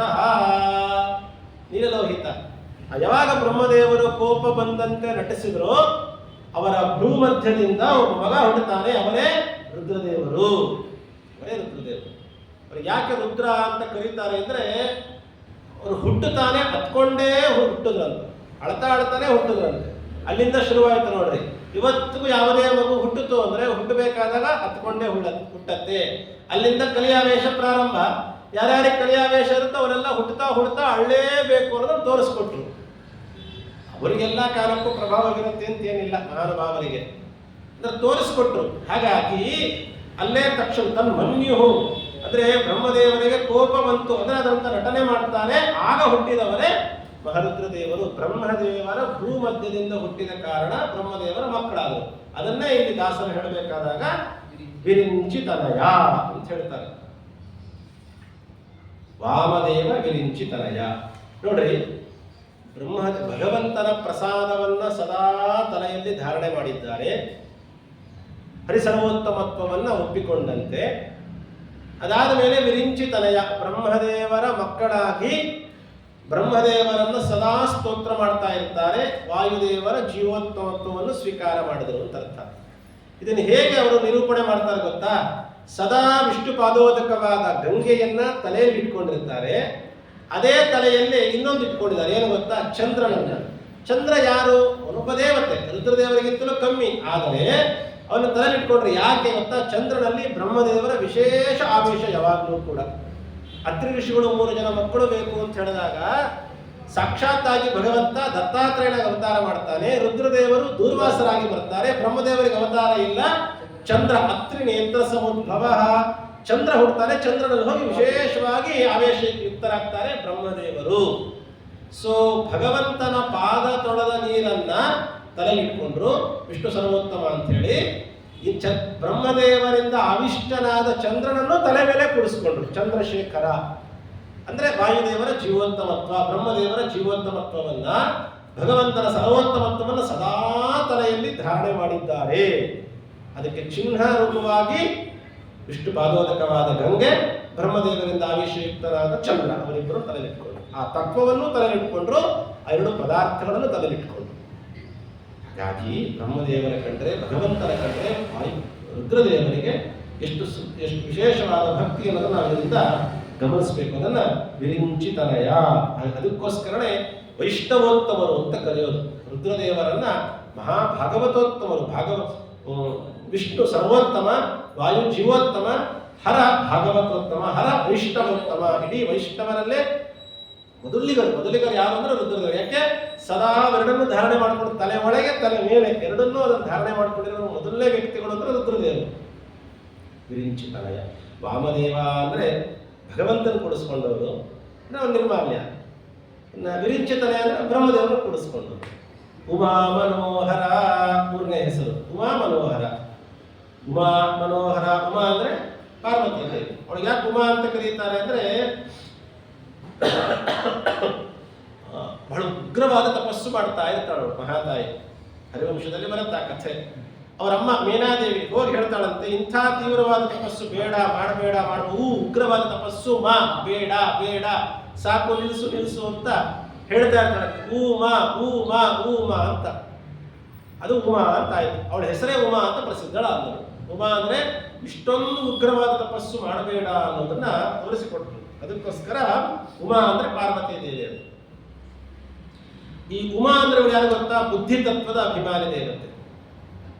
ಬುದ್ಧಿ ತತ್ವಕ್ಕೆ ಮುಕುತಿ ಪಥಕೀವ ಮನ ಮಹಾರುದ್ರ ದೇವರು. ಮುಕುತಿ ಪಥಕ್ಕೆ ಮನವೀವ ಮಹಾರುದ್ರ ದೇವರು. ಮನಸ್ಸಿಗೆ ಅಭಿಮಾನಿ ದೇವತೆ ಯಾರು? ರುದ್ರದೇವರು. ಮತಿ ಪ್ರೇರಿಸುವಳು ಪಾರ್ವತಿ ದೇವಿ. ಅಂದ್ರೆ ಬುದ್ಧಿ ತತ್ವಕ್ಕೆ ನಿಯಾಮಕಳು, ಅರ್ಥಾತ್ ಅಭಿಮಾನಿಯಾದವಳು, ಬುದ್ಧಿಯನ್ನು ಕೊಡುವವಳು ಪಾರ್ವತಿ ದೇವಿ.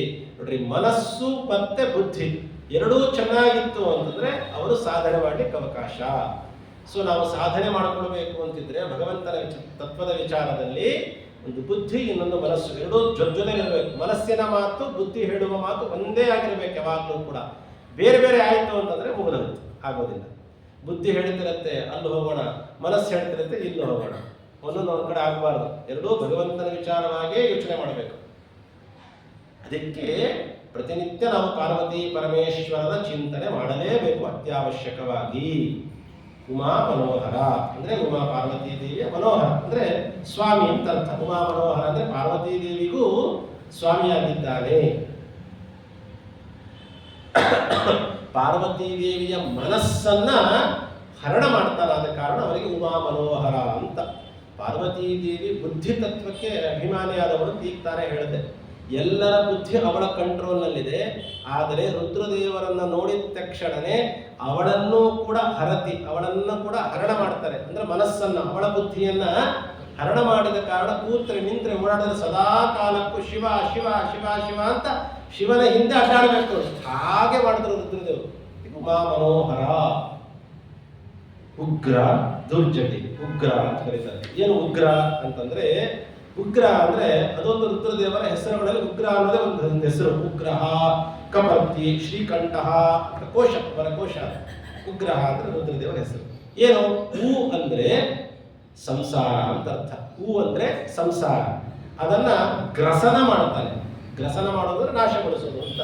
ಸಂಸಾರವನ್ನ ನಾಶಪಡಿಸೋದೇ ಅಂತ ಲಯಕಾರಕ. ರುದ್ರದೇವರ ನಾವು ಸಂಹಾರಕಾರಕ ಅಂತ ಕರಿತೀವಿ. ಅಂದ್ರೆ ಸಮಗ್ರದಲ್ಲ, ರುದ್ರದೇವರಿಗಿಂತಲೂ ಕೆಳಗಿನವರನ್ನೆಲ್ಲ ಸಂಹಾರ ಮಾಡೋದು ರುದ್ರದೇವರೇ. ಯಮದೇವರ ತನಕ ಸಂಹಾರ ಮಾಡೋ ಕಾರ್ಯವನ್ನು ಮಾಡೋರು ರುದ್ರದೇವರು. ಗ್ರ, ಹೂ ಅಂದ್ರೆ ಸಂಸಾರ, ಗ್ರ ಅಂತಂದ್ರೆ ಅದನ್ನ ಗ್ರಸನ ಮಾಡೋದು, ಅಂದ್ರೆ ಅದನ್ನೆಲ್ಲ ಲಯಗೊಳಿಸೋದು ಅನ್ನೋ ಕಾರಣಕ್ಕೋಸ್ಕರನೂ ಕೂಡ ರುದ್ರದೇವರಿಗೆ ಉಗ್ರ ಅಂತ ಕರೀತಾರೆ ಒಂದರ್ಥ. ಇನ್ನೊಂದು ರೀತಿಯಲ್ಲಿ ಹೂ ಅಂದ್ರೆ ಮತ್ತೆ ಅದೇ ಸಂಸಾರ, ಗ್ರಸನ ಮಾಡೋದು ಅಂತ ಹೇಳಿದ್ರಲ್ಲ, ನಾಶಗೊಳಿಸೋದು ಅಂತ ಹೇಳಿದ್ರಲ್ಲ. ಯಾವ ರೀತಿ ನಾಶಗೊಳಿಸ್ತಾರೆ? ಸಂಸಾರ ನಾಶಗೊಳಿಸೋದು ಅಂದ್ರೆ ಹೆಂಡತಿ ಮಕ್ಕಳು ಅಪ್ಪ ಅಮ್ಮ ಎಲ್ಲಾರು ಬಂದು ಹಾಕ್ಬಿಟ್ಟು ಒಬ್ಬಂಟಿಯಾಗಿ ಮಾಡಿಟ್ಬಿಡ್ತಾರೆ ಅಂತ ತಿಳಿಬೇಕಾದ್ರೆ, ಸ್ಮಶಾನದಲ್ಲಿ ವಾಸ ಮಾಡೋರು ಭಯಂಕರ, ಅವನು ಉಗ್ರ ಅಂತ ಹೆಸರೇ ಹೇಳ್ತಿದೆ, ಎಲ್ಲ ಕೊಂದು ಹಾಕ್ಬಿಡ್ತಾರೆ. ಈ ರೀತಿ ನಾಶಗೊಳಿಸೋದು ಅಂತ ಅರ್ಥ ಅಲ್ಲ. ಮತ್ತೆ ಗ್ರ ಅಂದ್ರೆ ಪರಿಹಾರ ಮಾಡೋದು. ಯಾವ ರೀತಿಯಾಗಿ ಅಂದ್ರೆ ಶಾಸ್ತ್ರಜ್ಞಾನವನ್ನ ಕೊಡುವ ಮುಖಾಂತರ, ಶಾಸ್ತ್ರಜ್ಞಾನವನ್ನ ಭಾಗವತಾದಿ ಶಾಸ್ತ್ರಗಳನ್ನ ಉಪದೇಶ ಮಾಡುವ ಮುಖಾಂತರ ಸಂಸಾರವನ್ನ ನಾಶಗೊಳಿಸಿದ್ರು. ಯಾರಿಗೆ? ಪರೀಕ್ಷಿತ್ ಮಹಾರಾಜರಿಗೆ. ಶುಕಾಚಾರ್ಯರು ಅಂದ್ರೆ ರುದ್ರದೇವರೇ ಭಾಗವತಾದಿ ಗ್ರಂಥಗಳನ್ನ ಉಪದೇಶ ಮಾಡುವ ಮುಖಾಂತರ ಸಂಸಾರವನ್ನ ದಾಟಿಸ್ತಾರೆ. ಅಂದ್ರೆ ಅವರಿಗೆ ಉಗ್ರ, ಅದಕ್ಕೋಸ್ಕರ ಅವರನ್ನ ಉಗ್ರ ಅಂತ ಕರೀತಾರೆ ಅಂತ ಹೇಳಿ ಈ ರೀತಿ ನಾವು ಚಿಂತನೆ ಮಾಡಬಹುದು. ಉಮಾ ಮನೋಹರ, ಉಗ್ರ, ಧೂರ್ಜಟಿ. ಧೂರ್ಜಟಿ ಏನು? ಧೂರ್ಜಟಿ ಅಂತಂದ್ರೆ ಕೆಂಚು ಕೂದಲು ಉಳ್ಳವರು ಅಂತ ಅರ್ಥ. ಕೆಂಚು ಕೂದಲು ಅಂದ್ರೆ ಈ ತಲೆಯ ಬಗ್ಗೆ, ಕೂದಲಿನ ಬಗ್ಗೆ ಅವರಿಗೆ ಗಮನವೇ ಇಲ್ಲ. ವೈರಾಗ್ಯಕ್ಕೆ ಅಧಿಪತಿಗಳು ರುದ್ರದೇವರು. ತಪಸ್ಸು ಮಾಡ್ತಾ ಕೂತ್ರು, ಹಾಗೆ ಕೂತ್ರು, ಧ್ಯಾನಕ್ಕೆ ಕೂತ್ರು ಅಂದ್ರೆ ತುಂಬಾ ದಿವಸ ತಲೆಗೆ ನಾವು ನೀರು ಹಾಕಿದೆ, ಮಾಡದೆ, ಒಣಗಿಸದೆ, ಏನೂ ಮಾಡಲಿಲ್ಲ ಅಂದ್ರೆ ಅದೊಂಥರ ಕೆಂಜಟೆ ಆಗ್ಬಿಡುತ್ತೆ. ಅದೊಂಥರ ಧೂಳು ತುಂಬಿಕೊಡುತ್ತೆ. ಅದೊಂಥರ ಒಂದೊಂದೊಂದೊಂದೊಂದು ಅಂಟ್ಕೊಂಡು ಬಿಡುತ್ತೆ. ಹೀಗೆಲ್ಲ ಅದೇ ಧೂರ್ಜಟಿ, ಕೆಂಜಡೆ ಉಳ್ಳವನು ಅಂತ ಅರ್ಥ. ಅದ್ರ ಬಗ್ಗೆ ಗಮನವೇ, ಯಾಕಂದ್ರೆ ಅವರಿಗೆ ದೇಹದ ಯಾವುದ್ರ ಮೇಲೂ ಅವರಿಗೆ ಗಮನ ಇಲ್ಲವೇ ಇಲ್ಲ. ಅವರಿಗೆಲ್ಲ ಭಗವಂತನ ಬಗ್ಗೆ ಮಾತ್ರ ಗಮನ ಉಳ್ಳವರು. ಅದನ್ನ ಸಾಂಕೇತಿಕವಾಗಿ ತೋರಿಸಿಕೊಡ್ತಾ ಇದ್ದೆ ಧೂರ್ಜಟಿ ಅನ್ನುವಂತಹ ಈ ಒಂದು ಶಬ್ದ. ಇದು ಒಂದರ್ಥ. ಇನ್ನೊಂದರ್ಥ ಅಂದ್ರೆ ನೋಡಿ, ಧೂಮ್ರಕೇಶ ಅಂತ ಕರೀತಾರೆ. ಧೂಮ್ರಕೇಶ ಅಂದ್ರೆ ಈ ಧೂಳಿರುತ್ತಲ್ಲ ಅದರ ಬಣ್ಣ, ಅಥವಾ ಈ ಸಿಮೆಂಟ್ ಅನ್ನು ಅರ್ಥ ಆಗಬೇಕಂದ್ರೆ ಅದರ ಬಣ್ಣ ಉಳ್ಳವರು ವ್ಯೋಮಕೇಶ ಅಂತ ಕರೀತಾರೆ. ಆ ರೀತಿಯಾಗಿ ಆಗೋಗ್ಬಿಟ್ಟಿರುತ್ತೆ. ಯಾವಾಗ ಆಗತ್ತೆ ಅಂದ್ರೆ ಅದ್ರ ಬಗ್ಗೆ ಗಮನ ಕೊಡದೆ ಇದ್ದಾಗ, ಅದ್ರ ಬಗ್ಗೆ ಯಾರು ಗಮನ ಕೊಡಲ್ಲ, ಅದ್ರ ಬಗ್ಗೆ ಆಸಕ್ತಿ ಇದ್ದಾರೆ. ಇದರ ಅರ್ಥ ಅದ್ರ ಬಗ್ಗೆ ಭಗವಂತನ ಬಗ್ಗೆ ಅಷ್ಟೇ ಗಮನ, ದೇಹದ ಮೇಲೆ ಅವರಿಗೆ ಗಮನಾದಿಗಳು ಇಲ್ಲ ಅನ್ನೋದನ್ನ ವೈರಾಗ್ಯದ ಸಾಂಕೇತಿಕವಾಗಿ ಧೂರ್ಜಟಿ ಅನ್ನೋದು. ಇನ್ನೊಂದು ನೋಡಿ, ಧೂ ಅಂತಂದ್ರೆ ಗಂಗಾದೇವಿ ಅಂತ ಅರ್ಥ. ಧೂ ಅಂದ್ರೆ ಗಂಗಾದೇವಿ. ಅಂದ್ರೆ ಧೂ ಅನ್ನೋ ಶಬ್ದದಿಂದ ವಾಚ್ಯನಾದಂತಹ ಗಂಗೆಯನ್ನ ಜಟೆಯಲ್ಲಿ ಧರಿಸಿದವನು, ಜಟಾದಲ್ಲಿ ಧರಿಸಿದವನು ಧೂರ್ಜಟಿ. ಗಂಗೆಯನ್ನ ತಲೆಯಲ್ಲಿ ಧರಿಸಿದವರಾದ ಕಾರಣ ಅವರನ್ನ ಧೂರ್ಜಟಿ ಅಂತ ಕರೀತಾರೆ. ನೋಡ್ರಿ, ಒಂದು ಧೂಳು ಇತ್ಯಾದಿಗಳು ಆ ಧೂಮ್ರವರ್ಣ ಆಗೋಗಿದೆ ಅನ್ನೋ ಕಾರಣಕ್ಕೋಸ್ಕರ ಧೂರ್ಜಟಿ. ಇಷ್ಟು ಪದೋದಕವಾದ ಧೂ ಶಬ್ದದಿಂದ ವಾಚ್ಯವಾದಂತಹ ಗಂಗಾದೇವಿಯನ್ನು ಧೂರ್ ಗಂಗಾ ಜಟಾಸು ಯಸ್ಯ ಇತಿ ಧೂರ್ಜಟಿ ಅಂತ ನಿಮಗೆ ಏಕಾಕ್ಷರ ಕೋಶದಲ್ಲೂ ಕೂಡ ನಮಗೆ ಇದರ ಬಗ್ಗೆ ಪ್ರಮಾಣ ಸಿಗತ್ತೆ. ಹಾಗಾಗಿ ಗಂಗಾಧಾರಿ ಅಥವಾ ಗಂಗಾಧರ ಗಂಗೆಯನ್ನು ಧಾರಣೆ ಮಾಡಿದವನು ಗಂಗಾಧರ ಅನ್ನೋ ಅರ್ಥವನ್ನು ಕೊಡುವಂತಹ ಶಬ್ದ ಧೂರ್ಜಟಿ. ಅದಾದ್ಮೇಲೆ ಸಾಮಜಾಜಿನ ವಸನ ಭೂಷಣ. ಸಾಮಜಾಜಿನ ವಸನ ಭೂಷಣ. ಏನು ಸಾಮಜಾಜಿನ? ಸಾಮಜ ಅಂತಂದ್ರೆ ಏನು ಗೊತ್ತಾ? ಆನೆ ಅಂತ ಅರ್ಥ. ಅಜಿನ ಅಂತಂದ್ರೆ ಚರ್ಮ ಅಂತ ಅರ್ಥ. ವಸನ ಅಂದ್ರೆ ವಸ್ತ್ರ, ಭೂಷಣ ಅಂದ್ರೆ ಧಾರಣೆ ಮಾಡಿದ್ದಾರೆ. ಸಾಮಜಾಜಿನ ವಸನ ಭೂಷಣ. ಸಾಮಜ ಅಂದ್ರೆ ಆನೆ, ಆನೆ ಚರ್ಮ, ಆನೆ ಚರ್ಮವನ್ನ ತೊಟ್ಟವನು, ಅದನ್ನೇ ವಸ್ತ್ರವಾಗಿ ಉಳ್ಳವನು. ಇದನ್ನ ನಮ್ಗೆ ಇನ್ನೊಂಥರ ಹೇಳ್ತಿರ್ತಾರೆ, ಗಜ ಚರ್ಮಾಂಬರಧರ ಅಂತ ನಾವು ಕರೀತಿರ್ತೀವಿ ಅಲ್ವಾ? ಏನ್ ಹೀಗಂದ್ರೆ ಆನೆ ಚರ್ಮವನ್ನೇ ಯಾಕೆ ತೊಟ್ಟಿರ್ತಾರೆ? ಕೆಲವು ಕಡೆ ಬರುತ್ತೆ ವ್ಯಾಘ್ರ ಚರ್ಮಾಂಬರಧರ, ಹುಲಿಯ ಚರ್ಮವನ್ನು ತೊಟ್ಟಿದ್ದಾರೆ ಅಂತ ಬರುತ್ತೆ. ಹುಲಿ ಚರ್ಮ, ಆನೆ ಚರ್ಮ, ಒಟ್ಟಾರೆ ಪ್ರಾಣಿಗಳು ಸತ್ತ ಮೇಲೆ ಅದರ ಚರ್ಮವನ್ನೇ ವಸ್ತ್ರವನ್ನಾಗಿ ಉಳ್ಳವರು ರುದ್ರದೇವರು. ಇಲ್ಲಿ ಗಜ ಚರ್ಮಾಂಬರ ಅಂತ ವಿಶೇಷವಾಗಿ ಸ್ತೋತ್ರ ಮಾಡ್ತಾ ಇದ್ದಾರೆ. ಸಾಮಜಾಜನ ವಸನ. ಯಾಕೆ ಅಂದ್ರೆ ದಾಸರ ಅಭಿಪ್ರಾಯ ನೋಡ್ರಿ, ರುದ್ರದೇವರು ವೈರಾಗ್ಯದ ಶಿಖಾಮಣಿಗಳು, ವೈರಾಗ್ಯಕ್ಕೆ ಅಧಿಪತಿಗಳು. ಗಜ ಅಂದ್ರೆ ಸಂಪತ್ತಿಗೆ ಅಭಿಮಾನಿ, ಸಂಪತ್ತಿಗೆ ಚಿಹ್ನೆ ಗಜ. ಈ ಅಷ್ಟ ಗಜಗಳು ಸಂಪತ್ತಿಗೆ ಅಭಿಮಾನಿಗಳು, ದಿಗ್ಗಜಗಳು, ಇವೆಲ್ಲ ಸಂಪತ್ತಿಗೆ ಅಭಿಮಾನಿಗಳನ್ನ ಚಿಹ್ನ ಮೂಲಕ ತೋರಿಸ್ತಾರೆ ಅಂದ್ರೆ ಆನೆಯನ್ನು ಇಡ್ತಾರೆ. ಸಾಂಕೇತಿಕವಾಗಿರುವಂತಹ ಆನೆ ಸಂಪತ್ತಿಗೆ ಸಾಂಕೇತಿಕ ಅದು. ಅದಕ್ಕೆ ರುದ್ರದೇವರಂದ್ರು ಅಂತ ಸಂಪತ್ತಿನ ಬಗ್ಗೆ ನನಗೆ ಗಮನ ಇಲ್ಲ, ಅದನ್ನೆಲ್ಲ ಸಾಯಿಸಿ ಅದರ ಚರ್ಮವನ್ನೇ ನಾನು ಧಾರಣೆ ಮಾಡ್ಕೊಂಡು ಕೂತಿದ್ದೀನಿ. ಅಂದ್ರೆ ಸಂಪತ್ತನ್ನ ಗೆದ್ದವನು, ಅದರ ಆಸೆಯನ್ನ ಗೆದ್ದವನು ಅನ್ನೋದನ್ನ ಆನೆಯ ಚರ್ಮವನ್ನ ತೊಡುವ ಮುಖಾಂತರ ರುದ್ರದೇವರು ವೈರಾಗ್ಯಕ್ಕೆ ಅಧಿಪತಿಗಳು ತೋರಿಸ್ತಾ ಇದ್ದಾರೆ. ಮತ್ತವರು ವಾಸ ಮಾಡೋದು ಮುಂದೆ ಬರುತ್ತೆ. ಕೈಲಾಸ ಮಂದಿರ ಹೇಗಿರುತ್ತೆ? ಕೈಲಾಸ ಮಂದಿರ ಗೊತ್ತಾ? ನಾವು 0 ಡಿಗ್ರಿ, 10 ಡಿಗ್ರಿ, -10, -20 ಎಲ್ಲ ಅಂತೀವಲ್ಲ, ಯಾವುದು ಊಹೆ ಮಾಡ್ಲಿಕ್ಕೆ ಆಗೋದೇ ಇಲ್ಲ. ಎಷ್ಟೆಷ್ಟು ಅತಿ ವಿಚಿತ್ರವಾದಂತಹ ಚಳಿ ಆ ಪ್ರದೇಶ ಕೈಲಾಸ. ಅಂಥದ್ರಲ್ಲೂ ಕೂಡ ಇವರು ಅದ್ಯಾವುದೋ ಪ್ರಾಣಿ ಚರ್ಮವನ್ನು ಹೊತ್ಕೊಂಡೆ ಕೃತ್ತಿವಾಸ ಅಂತ ಕರೀತಾರೆ ರುದ್ರದೇವರನ್ನ. ಮುಂದೆ ಪದ್ಯದಲ್ಲಿ ಕೃತ್ತಿವಾಸನೆ ಅಂತ ಶುರುವಾಗುತ್ತೆ, ಅಲ್ಲೇ ಬರ್ತದೆ. ವಿಶೇಷವಾಗಿ ನೋಡೋಣ. ಅಂದ್ರೆ ಹೊದಿಯೋದು, ಉಡೋದು ಎಲ್ಲ ವಿಶೇಷವಾಗಿ ವ್ಯಾಘ್ರ ಚರ್ಮಾಂಬರ, ಗಜ ಚರ್ಮಾಂಬರವನ್ನೇ ಹೊದಿಯೋದು, ಉಡೋದು ಎಲ್ಲ ಮಾಡ್ತಾ ಇರ್ತಾರೆ. ಅದಕ್ಕೆ ಮತ್ತೆ ಅದರ ಅನುಸಂಧಾನ ಬೇರೆ ಇದೆ. ವ್ಯಾಘ್ರ ಚರ್ಮವನ್ನ ಆಸನವಾಗಿ ಇಡ್ತಾರೆ. ಯಾರಿಗೆ? ಯತಿಗಳಿಗೆ. ಏಕೆ? ಅವರು ವಿಶೇಷವಾಗಿ ಕಾಮವನ್ನ ಬಿಡಬೇಕು ಅನ್ನೋ ಕಾರಣಕ್ಕೋಸ್ಕರ ಯತಿಗಳಿಗೆ ವಿಶೇಷ ವ್ಯಾಘ್ರಾಸನ, ವ್ಯಾಘ್ರ ಚರ್ಮ. ಗೃಹಸ್ಥರು ಕೃಷ್ಣಾಂಜನದ ಮೇಲೆ ಕೊಡಬೇಕು, ವ್ಯಾಘ್ರಾಜನದ ಮೇಲೆ ಕೊಡೋರು ಯತಿಗಳು. ಗೃಹಸ್ಥರು ವ್ಯಾಘ್ರಾಜನದ ಮೇಲೆ ಕೊಡಬಾರದು. ಯಾಕಂದ್ರೆ ಅವರಿಗೆ ಪರಿಪೂರ್ಣವಾದ ವೈರಾಗ್ಯವನ್ನು ಬಿಡಬೇಕು. ಸ್ತ್ರೀಯರ ವಿಚಾರದಲ್ಲಿ ಪೂರ್ಣ ವೈರಾಗ್ಯ ಬರಬೇಕು ಅವರಿಗೆ.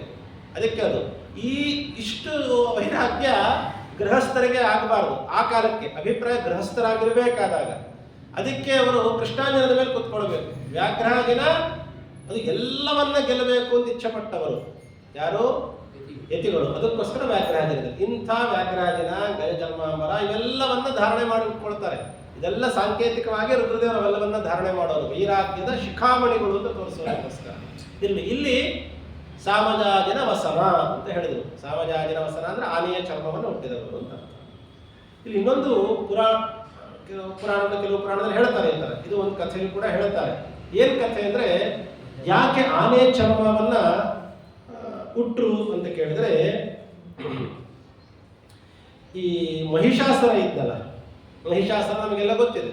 ಆ ಮಹಿಷಾಸುರನ ಮಗ ಗಜಾಸುರ ಅಂತ ಒಬ್ಬಿದ್ದ. ಗಜಾಸುರ ಅಂತ ಅವನಿಗೂ ರುದ್ರದೇವರಿಗೂ ಯುದ್ಧ ಆಗತ್ತೆ. ಆ ಯುದ್ಧದಲ್ಲಿ ಗಜಾಸುರನನ್ನ ಸಂಹಾರ ಮಾಡ್ತಾರೆ ರುದ್ರದೇವರು. ಅವನನ್ನ ಸಂಹಾರ ಮಾಡಿ ಚರ್ಮ ಸುಲ್ದು ಹಾಕ್ಬಿಡ್ತೇನೆ ಅಂತ ಬೈತಿರ್ತೀವಿ ಗೊತ್ತಾ? ಅಶುರುವಾಗಿದ್ದೆ ಅಲ್ಲಿ. ರುದ್ರದೇವರು ಗಜಾಸುರನಿಂದ ಚರ್ಮ ಸುಲ್ದು ಹಾಕ್ಬಿಡ್ತೀನಿ ಅಂತೇಳಿ ಅವನನ್ನ ಕೊಂದು ಹಾಕಿ ಅವನ ಚರ್ಮ ಸುಲ್ದು ಅದನ್ನ ಒಂದು ವಸ್ತ್ರದಂತೆ ಮಾಡಿಕೊಂಡು ಉಟ್ಕೊಳ್ತಾರೆ.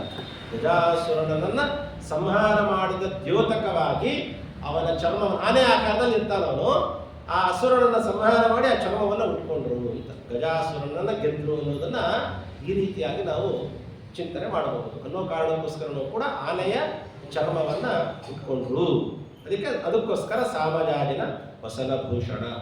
ನಿಜವಾಗಲೂ ರುದ್ರದೇವರಿಗೆ ಯಾವುದು ವಸ್ತ್ರ ಗೊತ್ತ? ನಿಜವಾಗಲೂ ಉಪನಿಷತ್ತುಗಳಲ್ಲಿ ಹೇಳ್ತಾರೆ, ನಮ್ಮ ದೇಹ, ಈ ನಮ್ಮ ದೇಹ ಏನಿದೆಯಲ್ಲ ಇದು ರುದ್ರದೇವರಿಗೆ ವಸ್ತ್ರ ಅಂತ. ಶರೀರ ಪುರುಷ ಅಂತ ಕರೀತಾರೆ ಯಾರನ್ನ? ರುದ್ರದೇವರನ್ನ.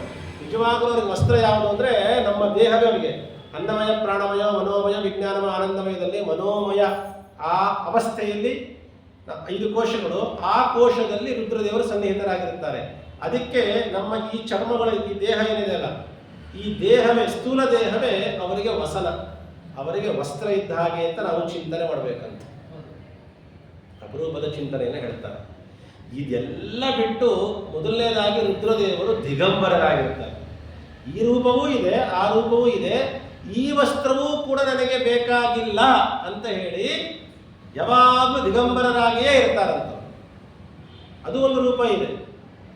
ಅಂದರೆ ವೈರಾಗ್ಯದ ಉತ್ತುಂಗದಲ್ಲಿದ್ದಾರೆ ಅವರು. ಯಾವುದೇ ರೀತಿಯಾದಂತಹ ಆಸೆಗಳನ್ನ ಇಲ್ಲ, ಎಲ್ಲವನ್ನ ಗೆದ್ದವರು. ಅದಂಥವರು ಸಾಮಜಾಜಿನ ವಸನ ಭೂಷಣ. ಅದಾದ ಮೇಲೆ ಅವರನ್ನ ಸುಮನಸೋತ್ತಂಸ, ಕಾಮಹರ, ಕೈಲಾಸ ಮಂದಿರ ಇತ್ಯಾದಿ ನಾಮಗಳಿಂದ ಅವರನ್ನ ವರ್ಣನೆ ಮಾಡ್ತಾ ಇದ್ದಾರೆ. ಅದರ ಚಿಂತನೆಯನ್ನ ನಾಳೆ ದಿವಸ ನೋಡೋಣ ಅಂತ ಹೇಳ್ತಾ, ಹರೇ ನಮಃ. ಶ್ರೀ ಕೃಷ್ಣ.